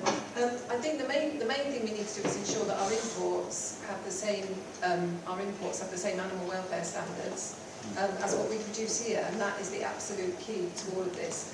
And I agree with some of what other people have said about reforming the grocery code adjudicator and the power of the supermarkets. But I think the number one thing that we need to do is make sure that we don't undercut our amazing producers here, and we keep standards as they are in our country.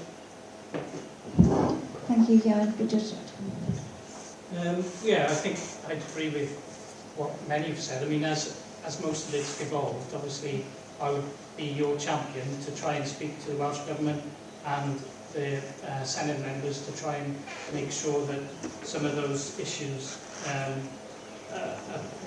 you've picked up are taken on board. And I'd agree also with the power of the retailers is something that must be looked at by the next Westminster government, which hopefully whoever is in power will do so. Thank you. Owen, would you like to comment? I would say that my biggest two concerns in this is local business, keeping it local, and animal care. So I'd just like to check with you what is it that you would like to see, if I could just ask you, because I'm obviously not knowledgeable of with this. all due respect, I'm not sure, because you said I was shaking my head earlier, you were on about bonkers. You earlier said that you think you can have farms without animals. Yeah. So I'm not sure why the question. Well, I think you can. If you don't agree with me, then that's fair enough. I think you can. I think farms are good businesses, and we can run really good things on them to produce food. It doesn't have to always be meat. So that's my honest opinion. Thank you, Everyone's going Jim. vegan these days, so, you know, if you want to keep farms in, if we do need to keep, we can make farms that are better produced for the economy and for the environment. It can happen. I'm not saying get rid of farms, I'm just saying we need to work in a better way for the future. Thank you. Jim, would you like to comment, please? Yeah, I think the solution comes with having a national food plan that looks at security, zoonotic diseases, biosecurity, making sure that welfare standards are aligned with our closest sort of partners, so that we don't get a flooding of the market. We've got a lot of risks on quality of food that you've sort of highlighted there, but also that national food plan should be looking at supermarket pricing and controls as well. That's the only way you're going to get a level playing field and a fair deal. So I'm suggesting that perhaps existing organisations could be reorganised to come together to create a national food plan to look after the interests of all involved, all the stakeholders involved. Thank you. Lady over here, your question. I can't remember what particular document it was or what particular policy it was, but I know that before Boris Johnson came into was Prime Minister, he made a promise that to stop completely the transportation of live farm animals. I wanted to ask people because Owen, I'm sure, would say that that is better for the animals. I'm told it produces less stress because the animals, it's a better quality food because there's less adrenaline. I would be interested to know about the massive cost that would be with refrigerated lorries, the impact on the environment that would be, and where the balance is, and what happened to the policy. Now, I know, Mr. Davies, you've been a little bit late to the Global Warming Concern Party, but there is a balance between those things, and I know you have supported Mr. Johnson. So what happened to that policy? And is it a worthwhile policy? The ban on live animal exports. Transportation of live animals, yes. Well, transportation abroad, yes. Or anywhere. I mean, obviously animals have to be transported. Well, there was a policy to ban live exports abroad, and I think that is the policy, but for one reason or another it hasn't come through. I remember it was being discussed, there was a discussion about timetabling that early on in the year, but it hasn't happened yet. But that would still be a policy. I mean, there aren't, I think there's very, would be extremely there's very few, I mean, how would that, how would I don't think so, because I don't think very many animals, there aren't many live exports of animals. I think it's very, very small. But we don't normally export live. I think the numbers of live animal exports, actually, as it happens, I remember being in a room when it was discussed, and I was told that the numbers of animals being exported live are very small. I mean, I don't pretend to know what the number is, but maybe somebody from the NFU could tell me. Excuse me, David. Sorry. I think you'll find that the private export companies themselves, the ferries, have taken it into their own hands and banned it themselves. Yeah. And farmers don't mind that at all for slaughter because it keeps jobs in this country, and you can get a lot more carcasses on a freezer lorry going abroad than sending live. We are not unhappy with that at all. You can still export your pedigree stock, which is a needed throughout Europe, throughout the world, the best breed. So it's sort of self-eliminated then by the public perception in a way. Sorry to interrupt. Heather, you've got a question? Yeah. Thank you. Have any of the parties thought about helping us farmers get footpaths removed and exempted off to working farm yards? Because at the end of the day, we're a working place, so it's dangerous. Ewan, did you want to comment? Footpaths. Well, I know that my Line and Tides farm, there were quite a few footpaths went through parts of that, so I know the sort of issue that raises. So I haven't, so I want to have a look at it a bit more carefully, to be honest, before I answered you. I don't think we're talking about the right to roam and it's just off farm yards. I'm not saying remove footpaths completely, sure. Just off farm yards. It's not safe. Well, yeah, I mean, I think if you look at some of the, I can't remember who it was, maybe in the NFU had some data about the farm accidents on, which was quite troubling, to be honest. So obviously we want to have a look at that to see what ways we could make sure that they are safe places for people where you work, and also if there's anybody actually having to walk through nearby, then obviously you wouldn't want them to have an accident or anything like that. David, would you like to comment? Well, my understanding is there are ways of getting footpaths diverted around, but it is quite a cumbersome planning process, and it would probably be done in the first instance by local authorities. And I also think there's a slightly different approach to this in England to Wales, where we've got a sort of extensive right to roam act in Wales, which we don't have quite the same in England. So my view is that basically I would support a streamlined planning mechanism that would allow that more easily. What we need is a common sense approach, not a bureaucratic one. William, would you like to comment, please?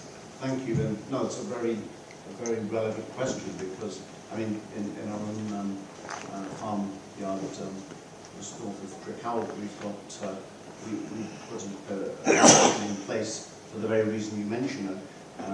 When you mentioned about the safety of a working farm environment, there is also, I suppose, the security aspect and the potential.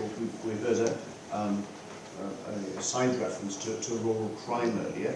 Clearly, if people have got legitimate reason to be casing a joint by their right, then they can come back and visit subsequently, and that's always a danger. But David is absolutely right here. We've got current and recent past cabinet members of Monmouthshire Council. I serve on the Raglan National Park Authority, Parliamentary, and I know that there is a system, but it is one with significant backlogs, a certain amount of bureaucratic burden, and also a cost burden. And in some settings, you encounter opposition from pressure groups. In other cases, it's relatively straightforward, but it is costly, and I think that needs to be streamlined.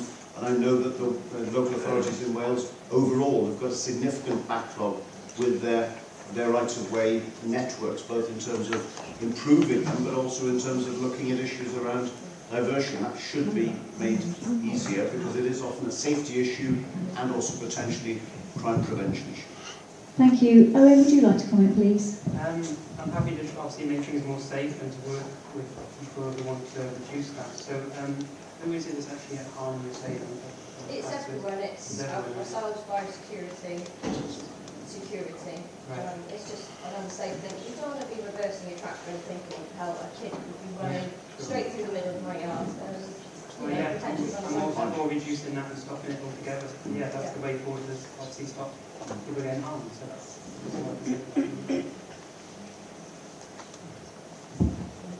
June, would you like to mention? Yeah, just echoing that we definitely need to have a streamlined, common sense approach to divert anything for health and safety reasons. I'd probably extend that to people with dogs off lead as well. That can also be a problem, and that might go beyond the farmyard itself, or an area where there's biosecurity hazards. Ian, you're next, please. Yeah, I think, as David said, it is, you can advise through the local authorities to have footpaths diverted, but there is a huge backlog, because, councils have been cut to the bone over the last 14 years of austerity. I think in Monmouthshire we've got one right-of-way officer, I think. Now we're largely dependent on volunteers. But what I would say, because I enjoy walking, so actually I walk on one of those paths, and I do know in my area where I've walked paths, they have been diverted. Often, though, they've been diverted away from big houses, where there's been barn conversions and stuff like that, where people, presumably the owners, have had the money to go through that process, rather than through farms. But there have been also farms where they've been diverted, because I've followed them. I have the OS map on the phone, and sometimes that's up to date, sometimes that isn't. What I would say is that I have also struggled, and I'll throw this back at you, that a number of farms that I have walked across where actually the designated paths are blocked, or the signs have been taken down, and things like that. And actually, you're stranded in the middle of somewhere thinking, where is the way? And actually, the only way you can do it is there's a track there because it's going through a farmyard. And I don't think that's in anybody's best interest, but I think it is part of actually making sure that channeling those walkers like myself down the proper path and actually making sure they're kept clear and they're kept signed. Thank you, Ian. Catherine, can you respond, please? Yeah, sure. Well, I remember meeting you, Emma, at Monmouthshire County Council to talk about this very issue of diverting. Have you managed to do it? No, we haven't done it. We've got quite a few footpaths that we need to divert because of obviously all the health and safety issues coming straight through farm. It's going to cost about £2,000, isn't it, per path to divert, which is very expensive. We've had the officers out quite frequently to go through the system to see if we can change it, but it's still ongoing, because the cost is so expensive. But primarily it is.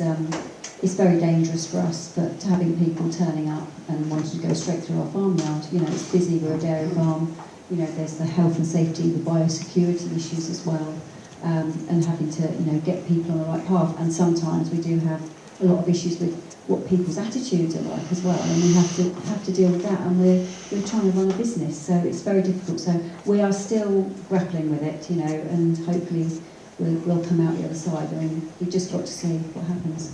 So what I wanted to say was it would seem to make sense that we do try and streamline the process and try and get rid of this backlog so that it is an easier process to get people out of the farmyard, because you don't want accidents, you don't want people bringing disease in, as you say. So yeah, I'm absolutely in favour of if farmyard paths need diverting, that they should be able to be diverted.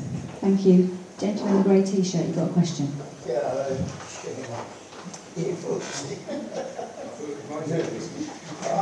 I want to look forward. I'm getting out of farming. I've been doing it for 35 years. Great. But I'm more concerned about the future, not just for us, but my kids and other kids, farm kids. Yeah. The question is, what should be the balance in agriculture in Wales and also the UK between food security, growing as much as you can, or up appeal to local people, everybody, and sustainability. I know sustainability has been rubbish.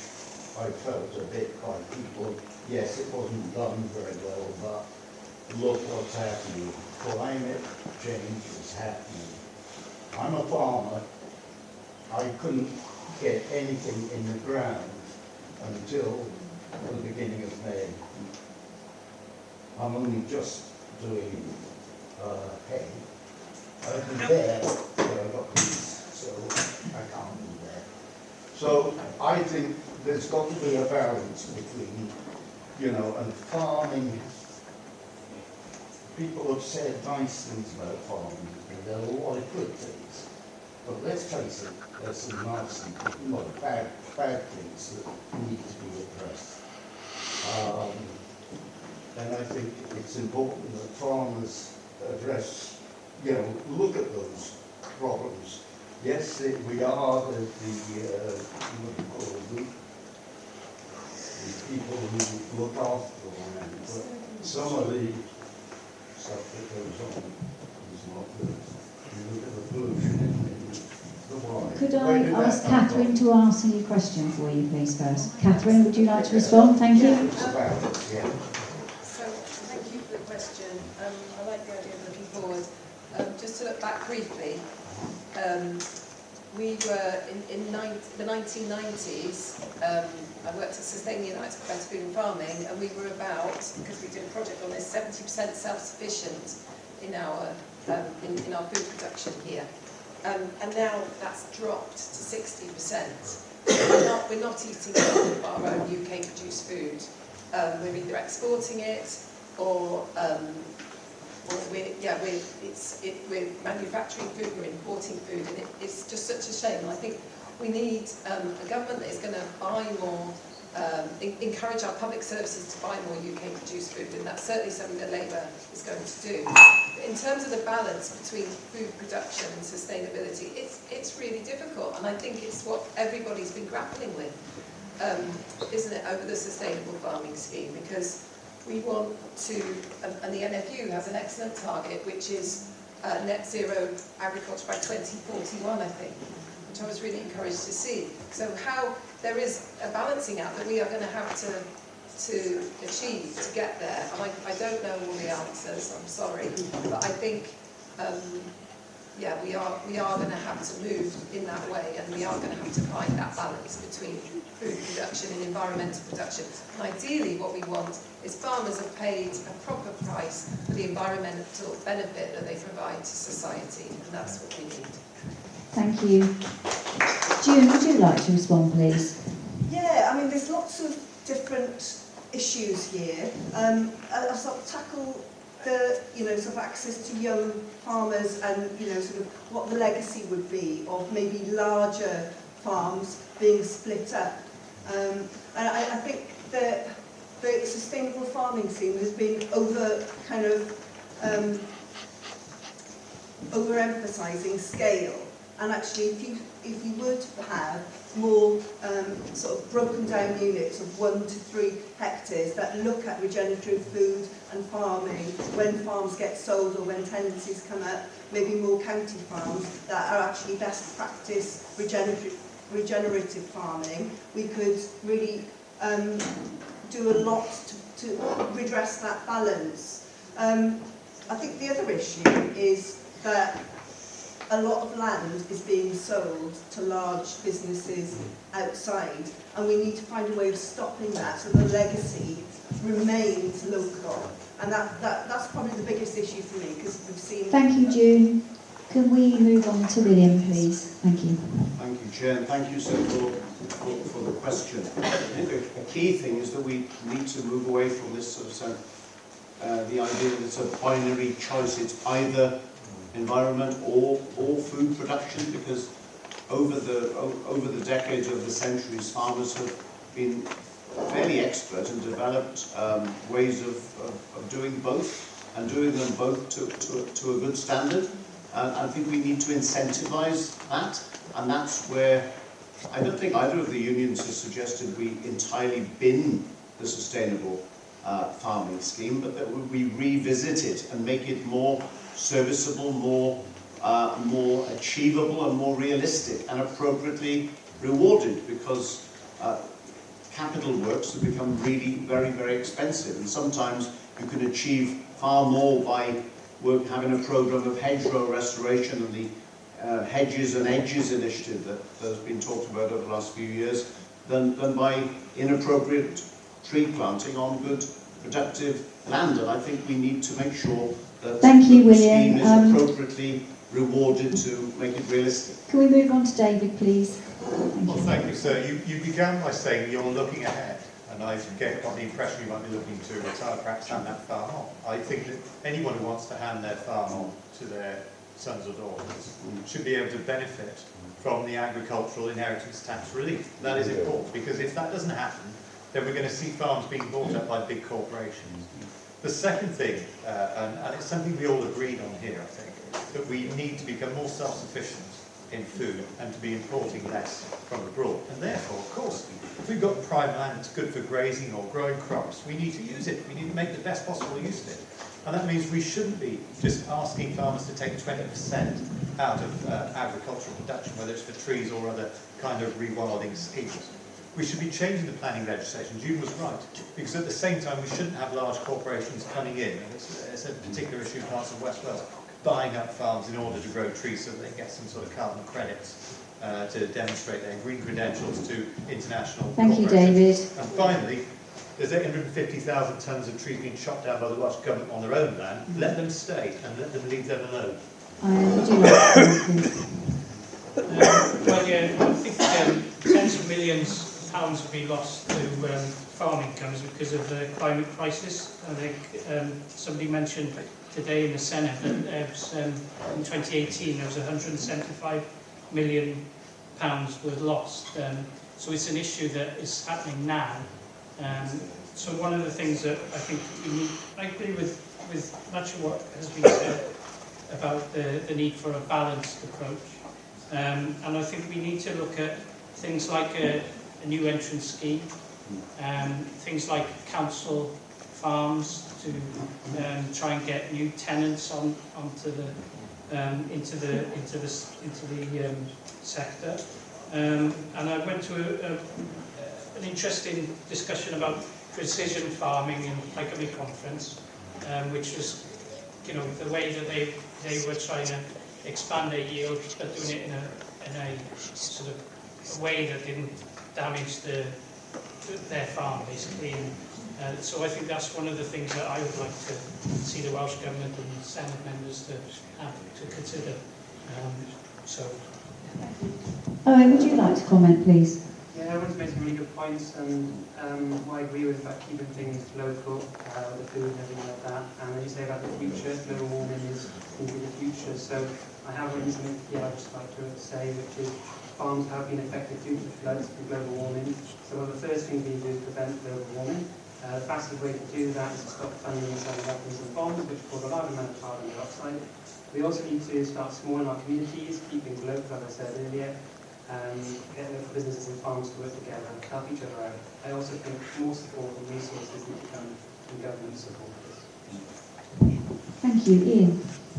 Yeah, thanks. I mean, you framed that question as food security against sustainability. That, to me, actually is 100% sustainability. But I don't just mean ecological sustainability, I also mean economic sustainability. Because we have to ensure the future of farms in terms of their financial viability. And part of that is about ensuring their ecological viability. So when we're looking at farming, we do need to be able to look at actually how are they improving the soil. I mean, I think I've seen some of you at that film show with 6 inches of soil, about how we do regenerative farming, the importance of actually bringing our soil back to life, the importance of having pollinators. If we degrade our soil, if we get rid of our pollinators, then farming actually has no future, economically or any other way. So we have to invest in that, we have to support people in that to make them more resilient to the climate shocks we're already experiencing. Climate change is not something in the future, climate change is here now. I mean, I had the privilege of working in international development with Oxfam and others for a long time, working with farmers in Africa, for example, who have been sort of given, trying to do high-intensity agriculture because that's what Europeans had told them to do. To discover actually it was a complete disaster because they couldn't respond to the climate shocks in Africa, and they had to go back to much more regenerative farming, looking at how they work with nature rather than working against nature. And that's what we've got to do, because that is the future. There is no future for any of us if our soil dies and our pollinators die. We need to move on. Nigel, you've got a question, please. Thank you, Anna. If you're faced with an issue which the interests and opinions of your constituents are clearly at odds with your own or your party's, how do you respond? David, please. Well, I've certainly been quite outspoken on a number of issues over the last few years.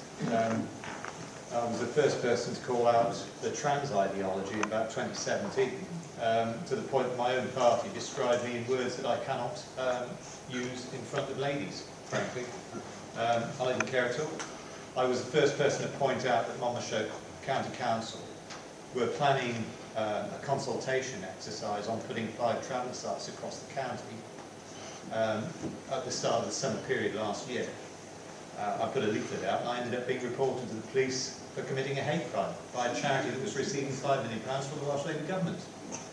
So I can assure you, with a string of sort of rows and hate crime investigations and standards committees saying that I'm transphobic and all sorts of other stuff, if I feel strongly about an issue, I will have absolutely no hesitation in speaking out about it. And frankly, if that causes some people offence, I don't care. Thank you. Yeah, the question was, if the interests and opinions of your constituents are at odds with your own, how do you respond? Well, it depends what they are. But I mean, I've always been very clear. If Brexit, is that what you're getting at, Nigel? Because I know Well, we differed on that. it could apply to Brexit, it could apply to TV, it could apply to immigration, lots of things. Well, all I can do is set out exactly where I stand on things so that the people know. I mean, let's be honest about this. We're having this meeting here, right? We could have had another one. We've had instances in the past where we've had an agricultural meeting organised by the NFU and the FUW, and people said one thing, and then we've had one organised by the Greens, and the same people have gone and said something else. I won't do that. Okay? What I say is what I say. I'll say it to everyone. Whether it gets me votes or not, I don't know. But I can absolutely assure you, I'm very straight with people, and I don't think anyone can really say that they're surprised by some of the things I've done, said, or voted on, because I'm really, really honest with people as to where I sit on things. Thank you, David. Yeah, would you like to respond? Well, I guess with Bryngwyn, obviously we haven't got a huge party machinery in Westminster, but when MPs are elected for Bryngwyn, they are independent-minded, and that's all I could say really, that I would do similar to what my colleagues have done in the past, standing up for their constituents, but also for Wales, to make sure that we're not taken for granted by whichever party is in power in Westminster. William, please. Thank you, Chair. That's a really interesting question, gets almost between the eyes, I think. For the most part, it's a pretty good principle that you represent the views of the people that send you into a particular arena, whether that's a council chamber, a parliament, a regional parliament, a city assembly, or whatever. And speaking without fear or favour to represent those is important, and it's also important to have somebody who will be prepared, if necessary, to step away from preferment in government or some other major role to take that on. And I think that's probably linked to the earlier issue that we touched upon around trust and credibility in politics. It's also really important that we Thank have you, William. a diversity of voices. I'm quite conscious of time and we need to move on, I'm afraid, because we've got quite a few questions we've got to still get through this evening.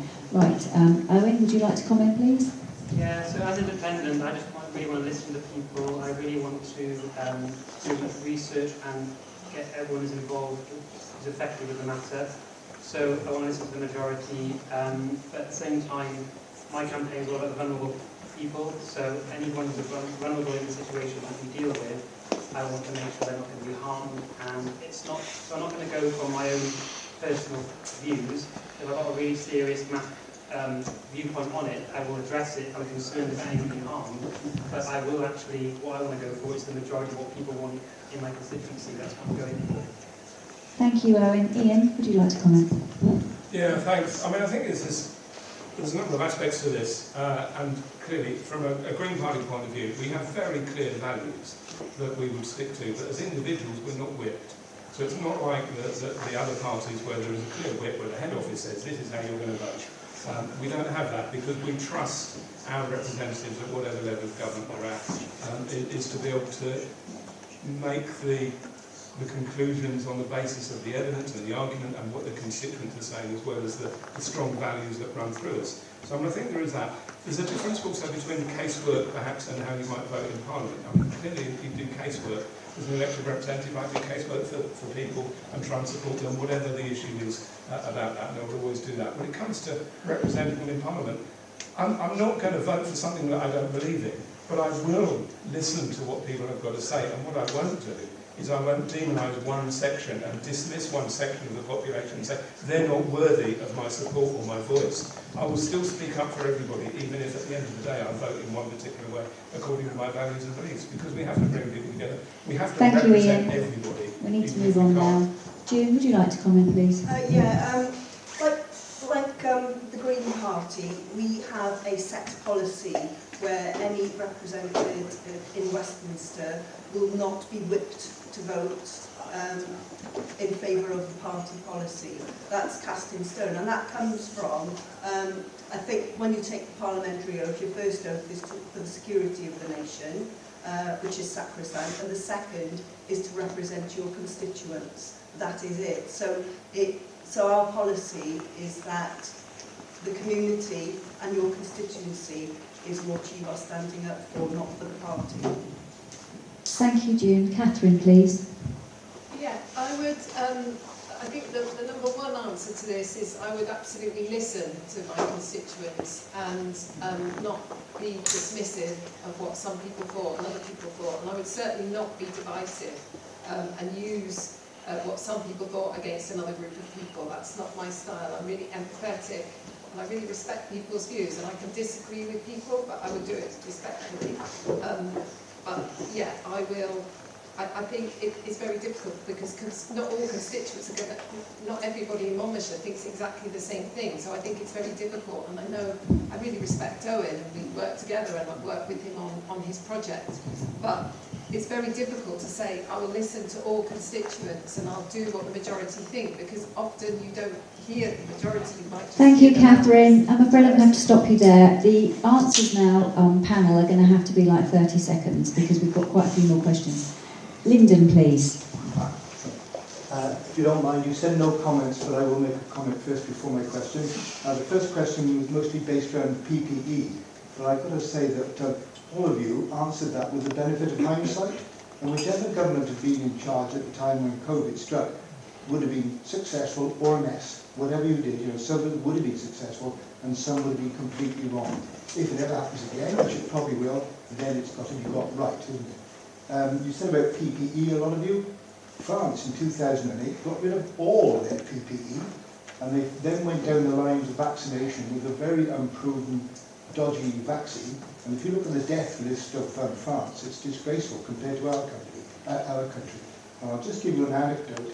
It was 6 weeks before I left my farm, I went down to the local supply company, and talking to the manager there, who said to me, because I said to him, put a scream out there for people, isn't it, being shut down. And he said, and then he said, I come to work every day. He said, I pass the same gardens on the way home, and we have a beautiful spring that year.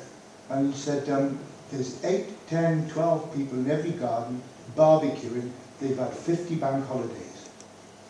That was what happened. We're on about Partygate. Everybody else was doing it anyway. My question is, that 2 years ago, in March 2022, at the Welsh Labour Party conference in London, Keir Starmer came out with that Drakeford had a blueprint for future government. Now, looking at Welsh government's record on NHS, education, wastage of money, £200 million example on Cardiff Airport, which is an asset value of £15 million. Can you, and I've got a list a mile long that I could add to that, do you honestly think, do you honestly think that that is a blueprint for future governance? Ian, could you answer that, please? You've got 30 seconds, sorry. No, is the short answer, but I also don't think that that's necessarily coming from your perspective either. Clearly, I don't think, in terms of the NHS, in terms of education, in terms of other things, is how the Welsh Government spends the money, I think, could be improved. But of course, the envelope, the size of that envelope that they have is determined by the UK government. And that is the 14 years of austerity and cuts that we've suffered since... Thank you. Can we move on to Owen, please? Underlined everything we've tried to do. Can you clarify the question? That would help consider.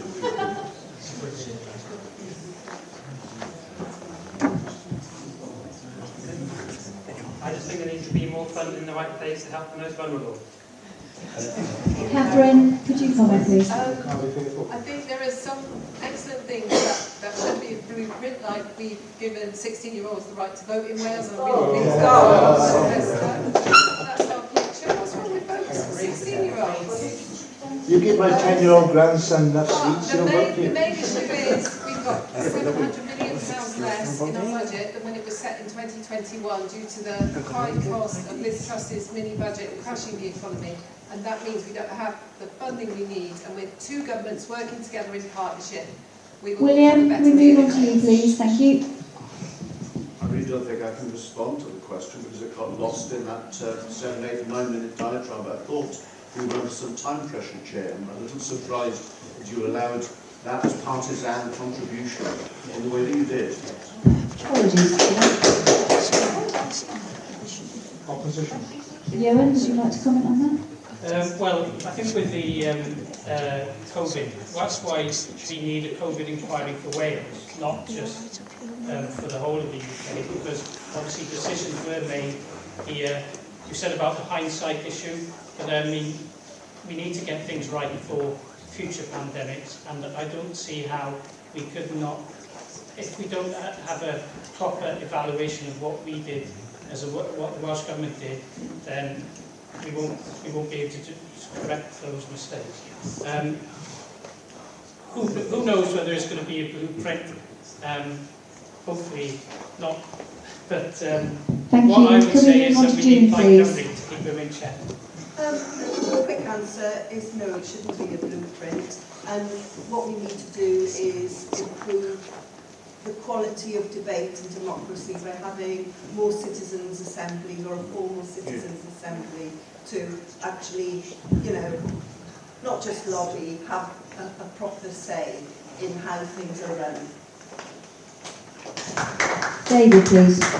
Well, there's £1.20 being given to the Welsh Government per head for every pound spent on public services. David, it's not so there's £1.20. absolutely, Can we there's just let absolutely David no answer, excuse please? for the fact we've got the longest waiting list in the United Kingdom, the lowest educational standards, that £120 million has been wasted on extra Senate members, and that 30 million quid has been spent so far on road signs with blanket 20 mile an hour speed limit. I hope it's not a blueprint for the rest of the United Kingdom.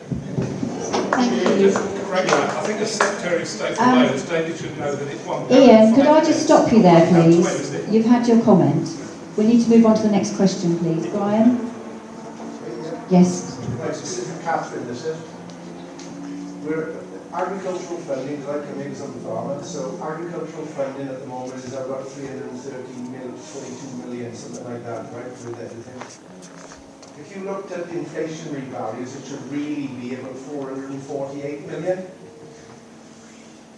The Welsh Government is saying, right, that the schemes that have been created, or we're going to have, are restricted by funding from the Treasury. Now, you've told us, right, that the Tories have been the biggest problem in Westminster. If what is right now, right, that Keir Starmer gets in there, that shouldn't be a problem then now, because we should be able to draw down more money from a Labour to Labour, because there's no party politics to sort of play with. Is that going to be the case, or is it going to be another set Can we please let Catherine respond But is now? it going to be another set of excuses? Can Because that's what I we see. let Catherine respond? Thank you. There won't be any excuses. The number one priority for the next government, if Labour gets in, will be to grow the economy so we can spend more on public services. And that's what we will do. What is this? Right. Robert, you've got a question. So is that question? Catherine, This question, right. Westminster decided that nurseries and child placings in nurseries should be funded by Westminster.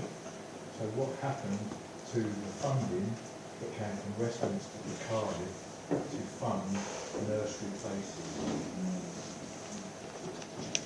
So, is this Catherine. a question to the whole panel? No, just to you, Catherine. Yeah. At Hustings was we get the same questions. Well, you can all answer it, but I should think I'm you more probably know than the happy answer. to talk about childcare. I'm more than happy to talk about childcare. So childcare is a really important issue for me, and my kids are 18 and 20 now, so fortunately I'm through the difficult stage, but I know it's extremely expensive in the UK childcare. We are using the money we get for childcare here in Wales to provide 30 hours of free childcare to children, and we're also extending that to younger children with our Flying Start scheme. What we're trying to do is take a targeted approach to doing it postcode to postcode, so we're giving that extra childcare to those that need it most. So how will we get that funded? Can we move on to June next, please? Because I want everyone to comment.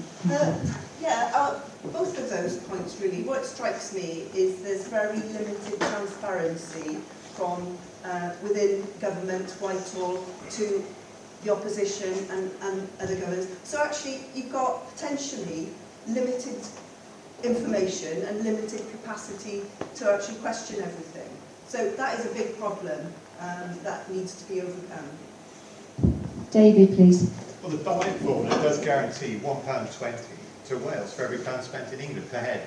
So the money is going to Wales. But the Flying Start scheme, which Welsh Government are using, is a postcode lottery. Some people get it and some people don't. And that's the problem with that particular scheme. Whereas in England, what we're trying to do is to roll out 30 hours of free childcare to everyone, because it's good for the economy if parents are out working. But you didn't talk to the nurseries beforehand, and no one's got any of these places that so-called exist, that they're pretending exist, because they don't exist. Because they Catherine, can we move on, please, to the next two items so he can respond? Thank you. I would say, really, with both of those points, is to do with fair funding for Wales, because in this election, we're the only party that is advocating the abolition of the present funding formula that was created when I was a toddler sitting on my Tides Massey Ferguson, so it was that far away, that long ago. So this funding formula, the Barnett formula, is has seen us lose to the tune of billions over the years. So what we would want to do is scrap that formula and put it on need, not population. So if we want to fund our public services properly, ensure that the farming communities get the money that they deserve, then we should make sure that is the bare minimum of whatever the next Keir Starmer government has to do. Ian, would you like to comment, please? Yeah, sure.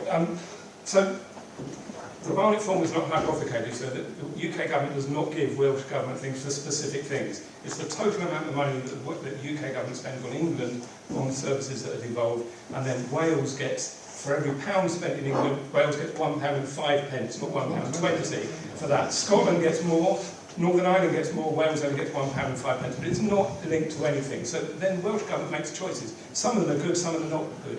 So yes, so the childcare element is maybe not being done, but we don't hear from David complaining about the fact that in Wales, for social care, which is the area that I'm responsible for, is that nobody in Wales pays more than £100 a week for their domiciliary social care, whereas in England there is no limit to what you might pay if you need Thank social you, care. Ian. So it's about choices that different governments make. William, could we move on to you, please? Thank you.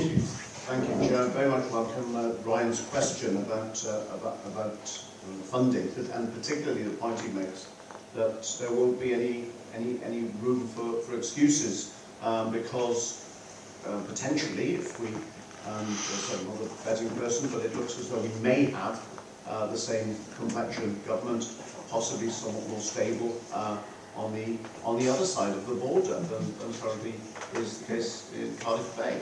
And therefore, we do need to see some greater ambition and some greater clarity.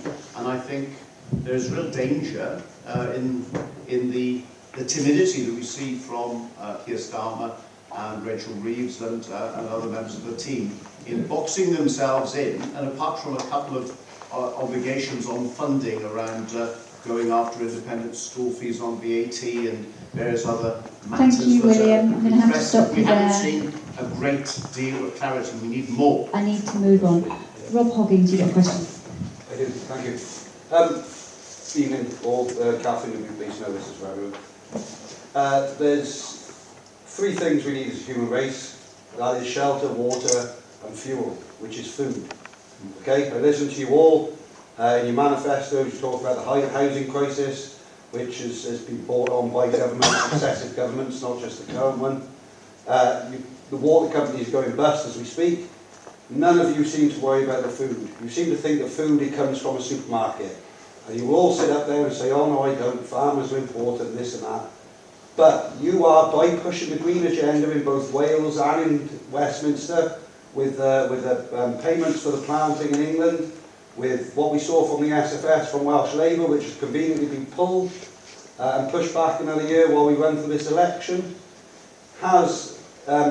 is pushing away the need for food, is pushing food production to parts of the world where they need the food that Rob, they can produce. you give us the question, please? Yes. Thank you. How are you going to secure food production within the UK, and why do you not think that it's important? A country works on its stomach.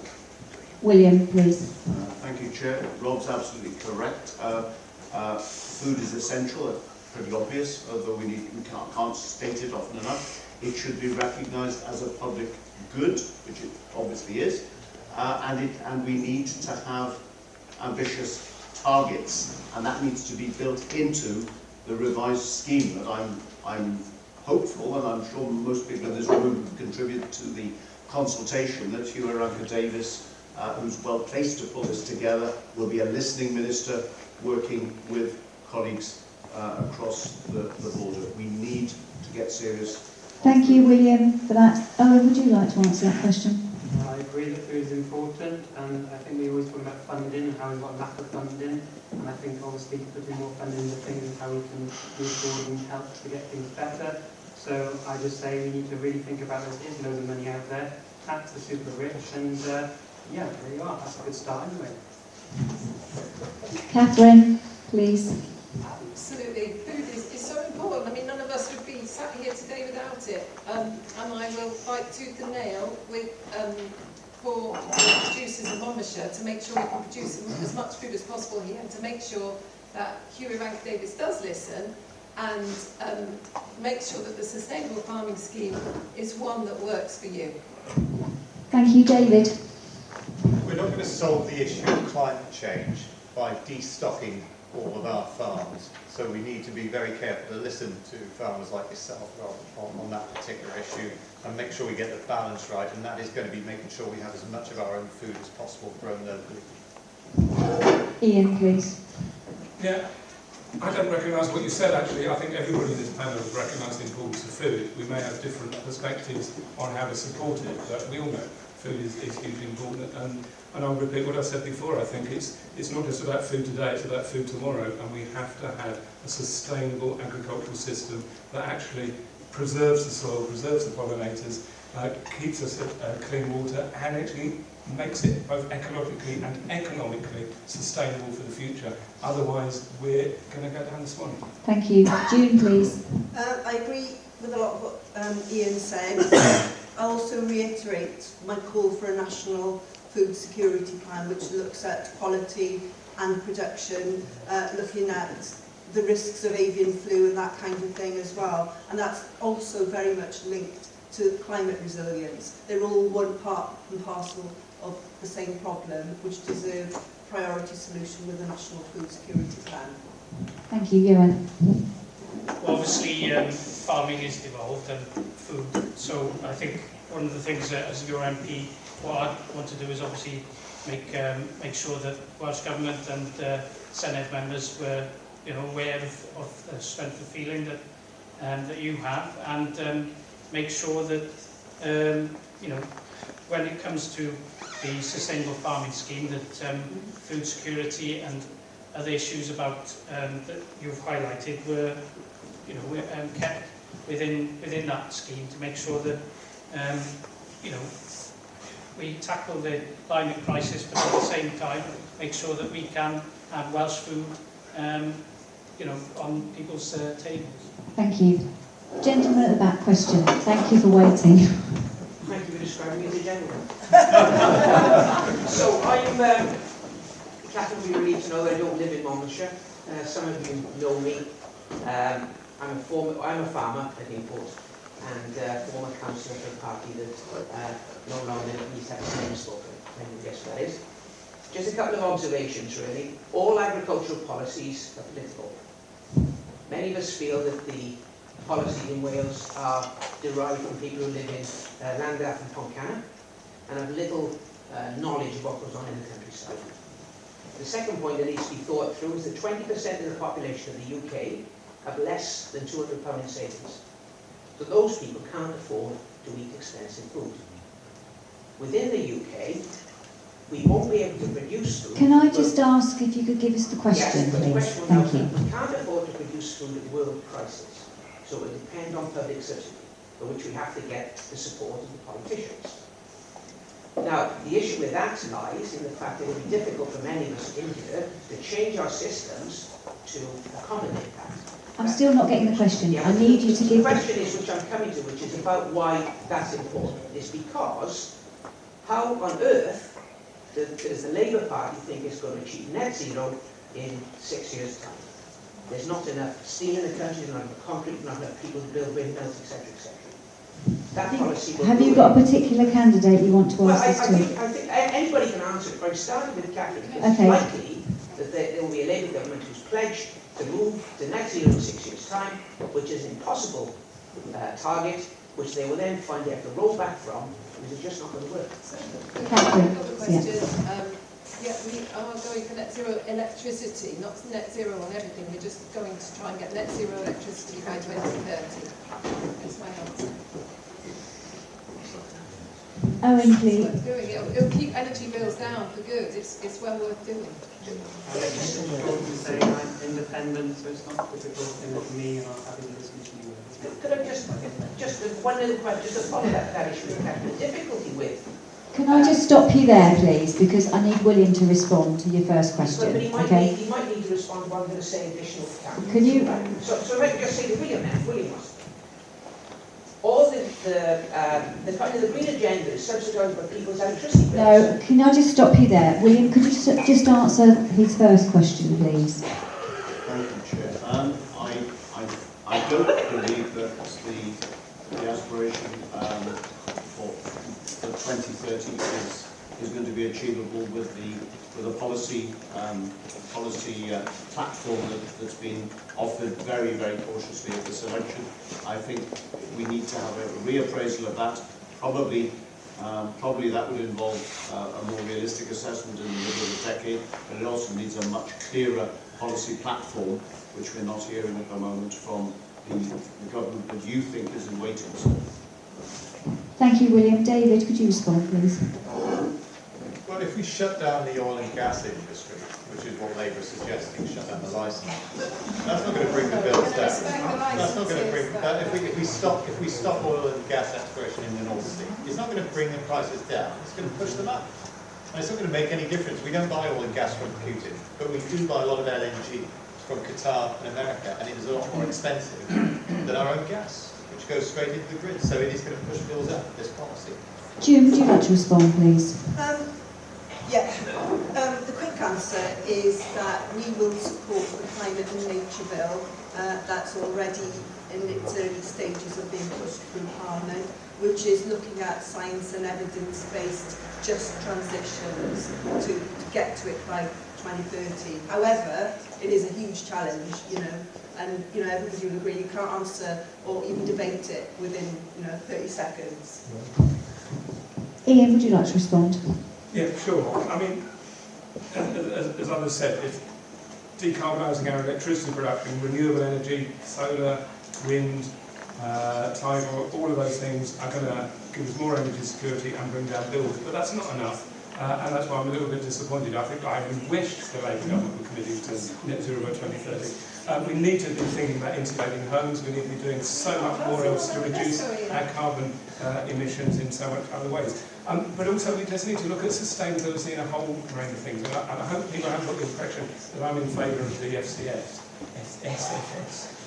Because I think it was just very badly framed. I'm fully in favour of a subsidy system that actually provides the public good. But I think it's got to be a much better thought out one than the one. Would you like to respond? Well, first of all, you said about many of the people who make the decisions are from Pontcanna, I think you said. Or Llandaf. But I mean, if you look at the Plaid Cymru MPs, they mainly represent rural places, communities, and we've got farmers standing in this election. So I think that, rest assured, with Plaid Cymru MPs, you would get people who would stand up to keep the Labour Party in check and make sure that Wales is not taken for granted when it comes to next week's vote. Thank you. Gentleman in the pink shirt over there. It's actually rather a question. It's an invitation to all the prospective candidates that actually, whichever one of you would be successful. We've got some progressive farmers in this room who work well with nature. In Richard, in Rob, in others behind me, and myself. All right? We don't look to degrade our soils and our environment, because that's the very foundation of what we are. Totally. Okay? So, on our own farm, I've got triple SI sites, I've got Ramsar sites, we've done ponds.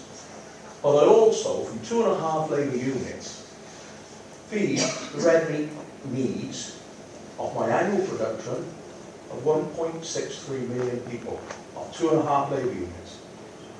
We're very efficient, okay? And that's how we should be. And we work in tandem with the environment and try and push progressive.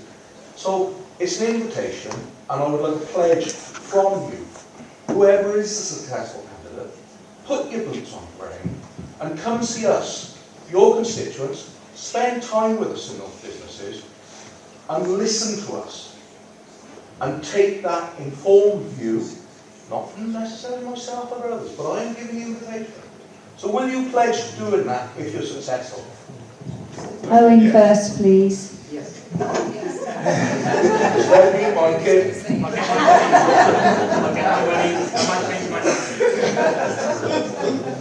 Yeah, definitely. Absolutely, definitely. David? Yeah, definitely. You're on. I've had my weddings on lots of times in my ward talking to farmers about some of the issues, and outside of that as well, in terms of some of the speakers. From us, we are putting you in Parliament to be our voice. Okay? You represent us, and we have the power to vote you in or vote you out. Okay? Right. Thank you very much. I'm happy to come even if I don't win.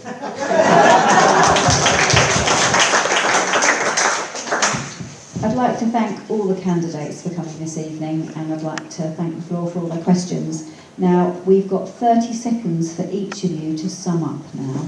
So I'd like to start off, please, with David Davis.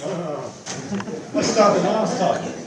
Well, somebody said earlier on that I'm toast. Well, I don't think I am toast, ladies and gentlemen, but I do accept that there's still going to be a Welsh Labour government responsible for the devolved matter of agriculture, whatever happens on July the 4th. So you need a strong voice that is willing to stand up on issues such as badger culling, NVZs, making sure that the funding goes to the right places, and yes, in Westminster to deal with issues like IHT and agricultural relief.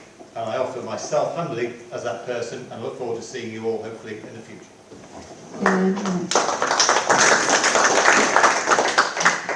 Well, the Tories are toast. They are finished, they are done.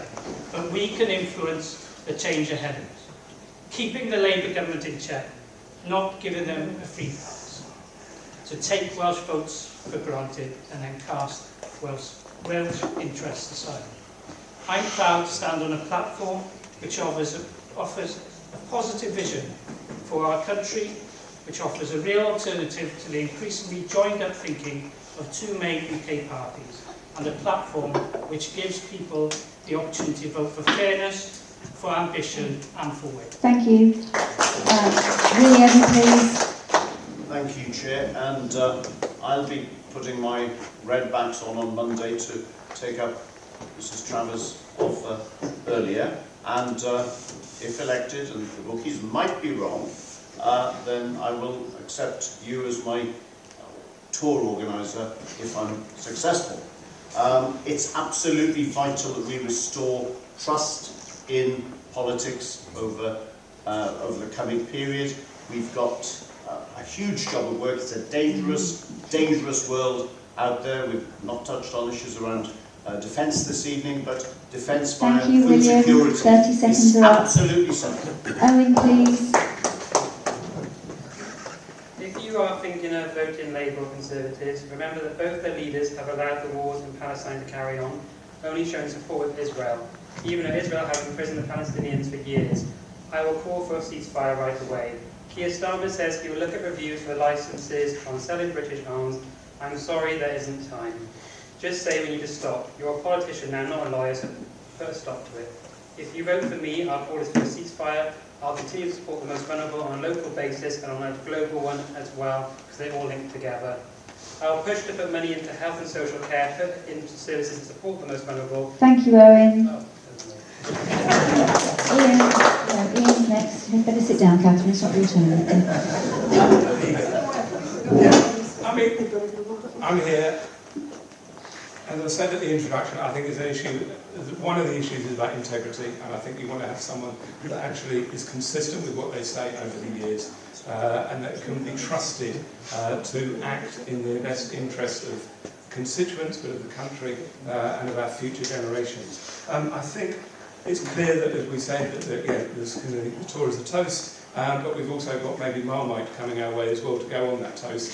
In terms of Keir Starmer, some of you will like him, some of you won't like him. Ian, your We're time's going to up. keep him honest, we're going to keep him pushing. Thank you, that's enough. Go forward. June, please. If you're looking for a representative that wants to clean up politics, that's going to actually choose to vote between right and wrong, not left and right, and look at all views with clear-cut set of policies that are there to reduce inequality, stand up for farmers, then put your vote in the box for me.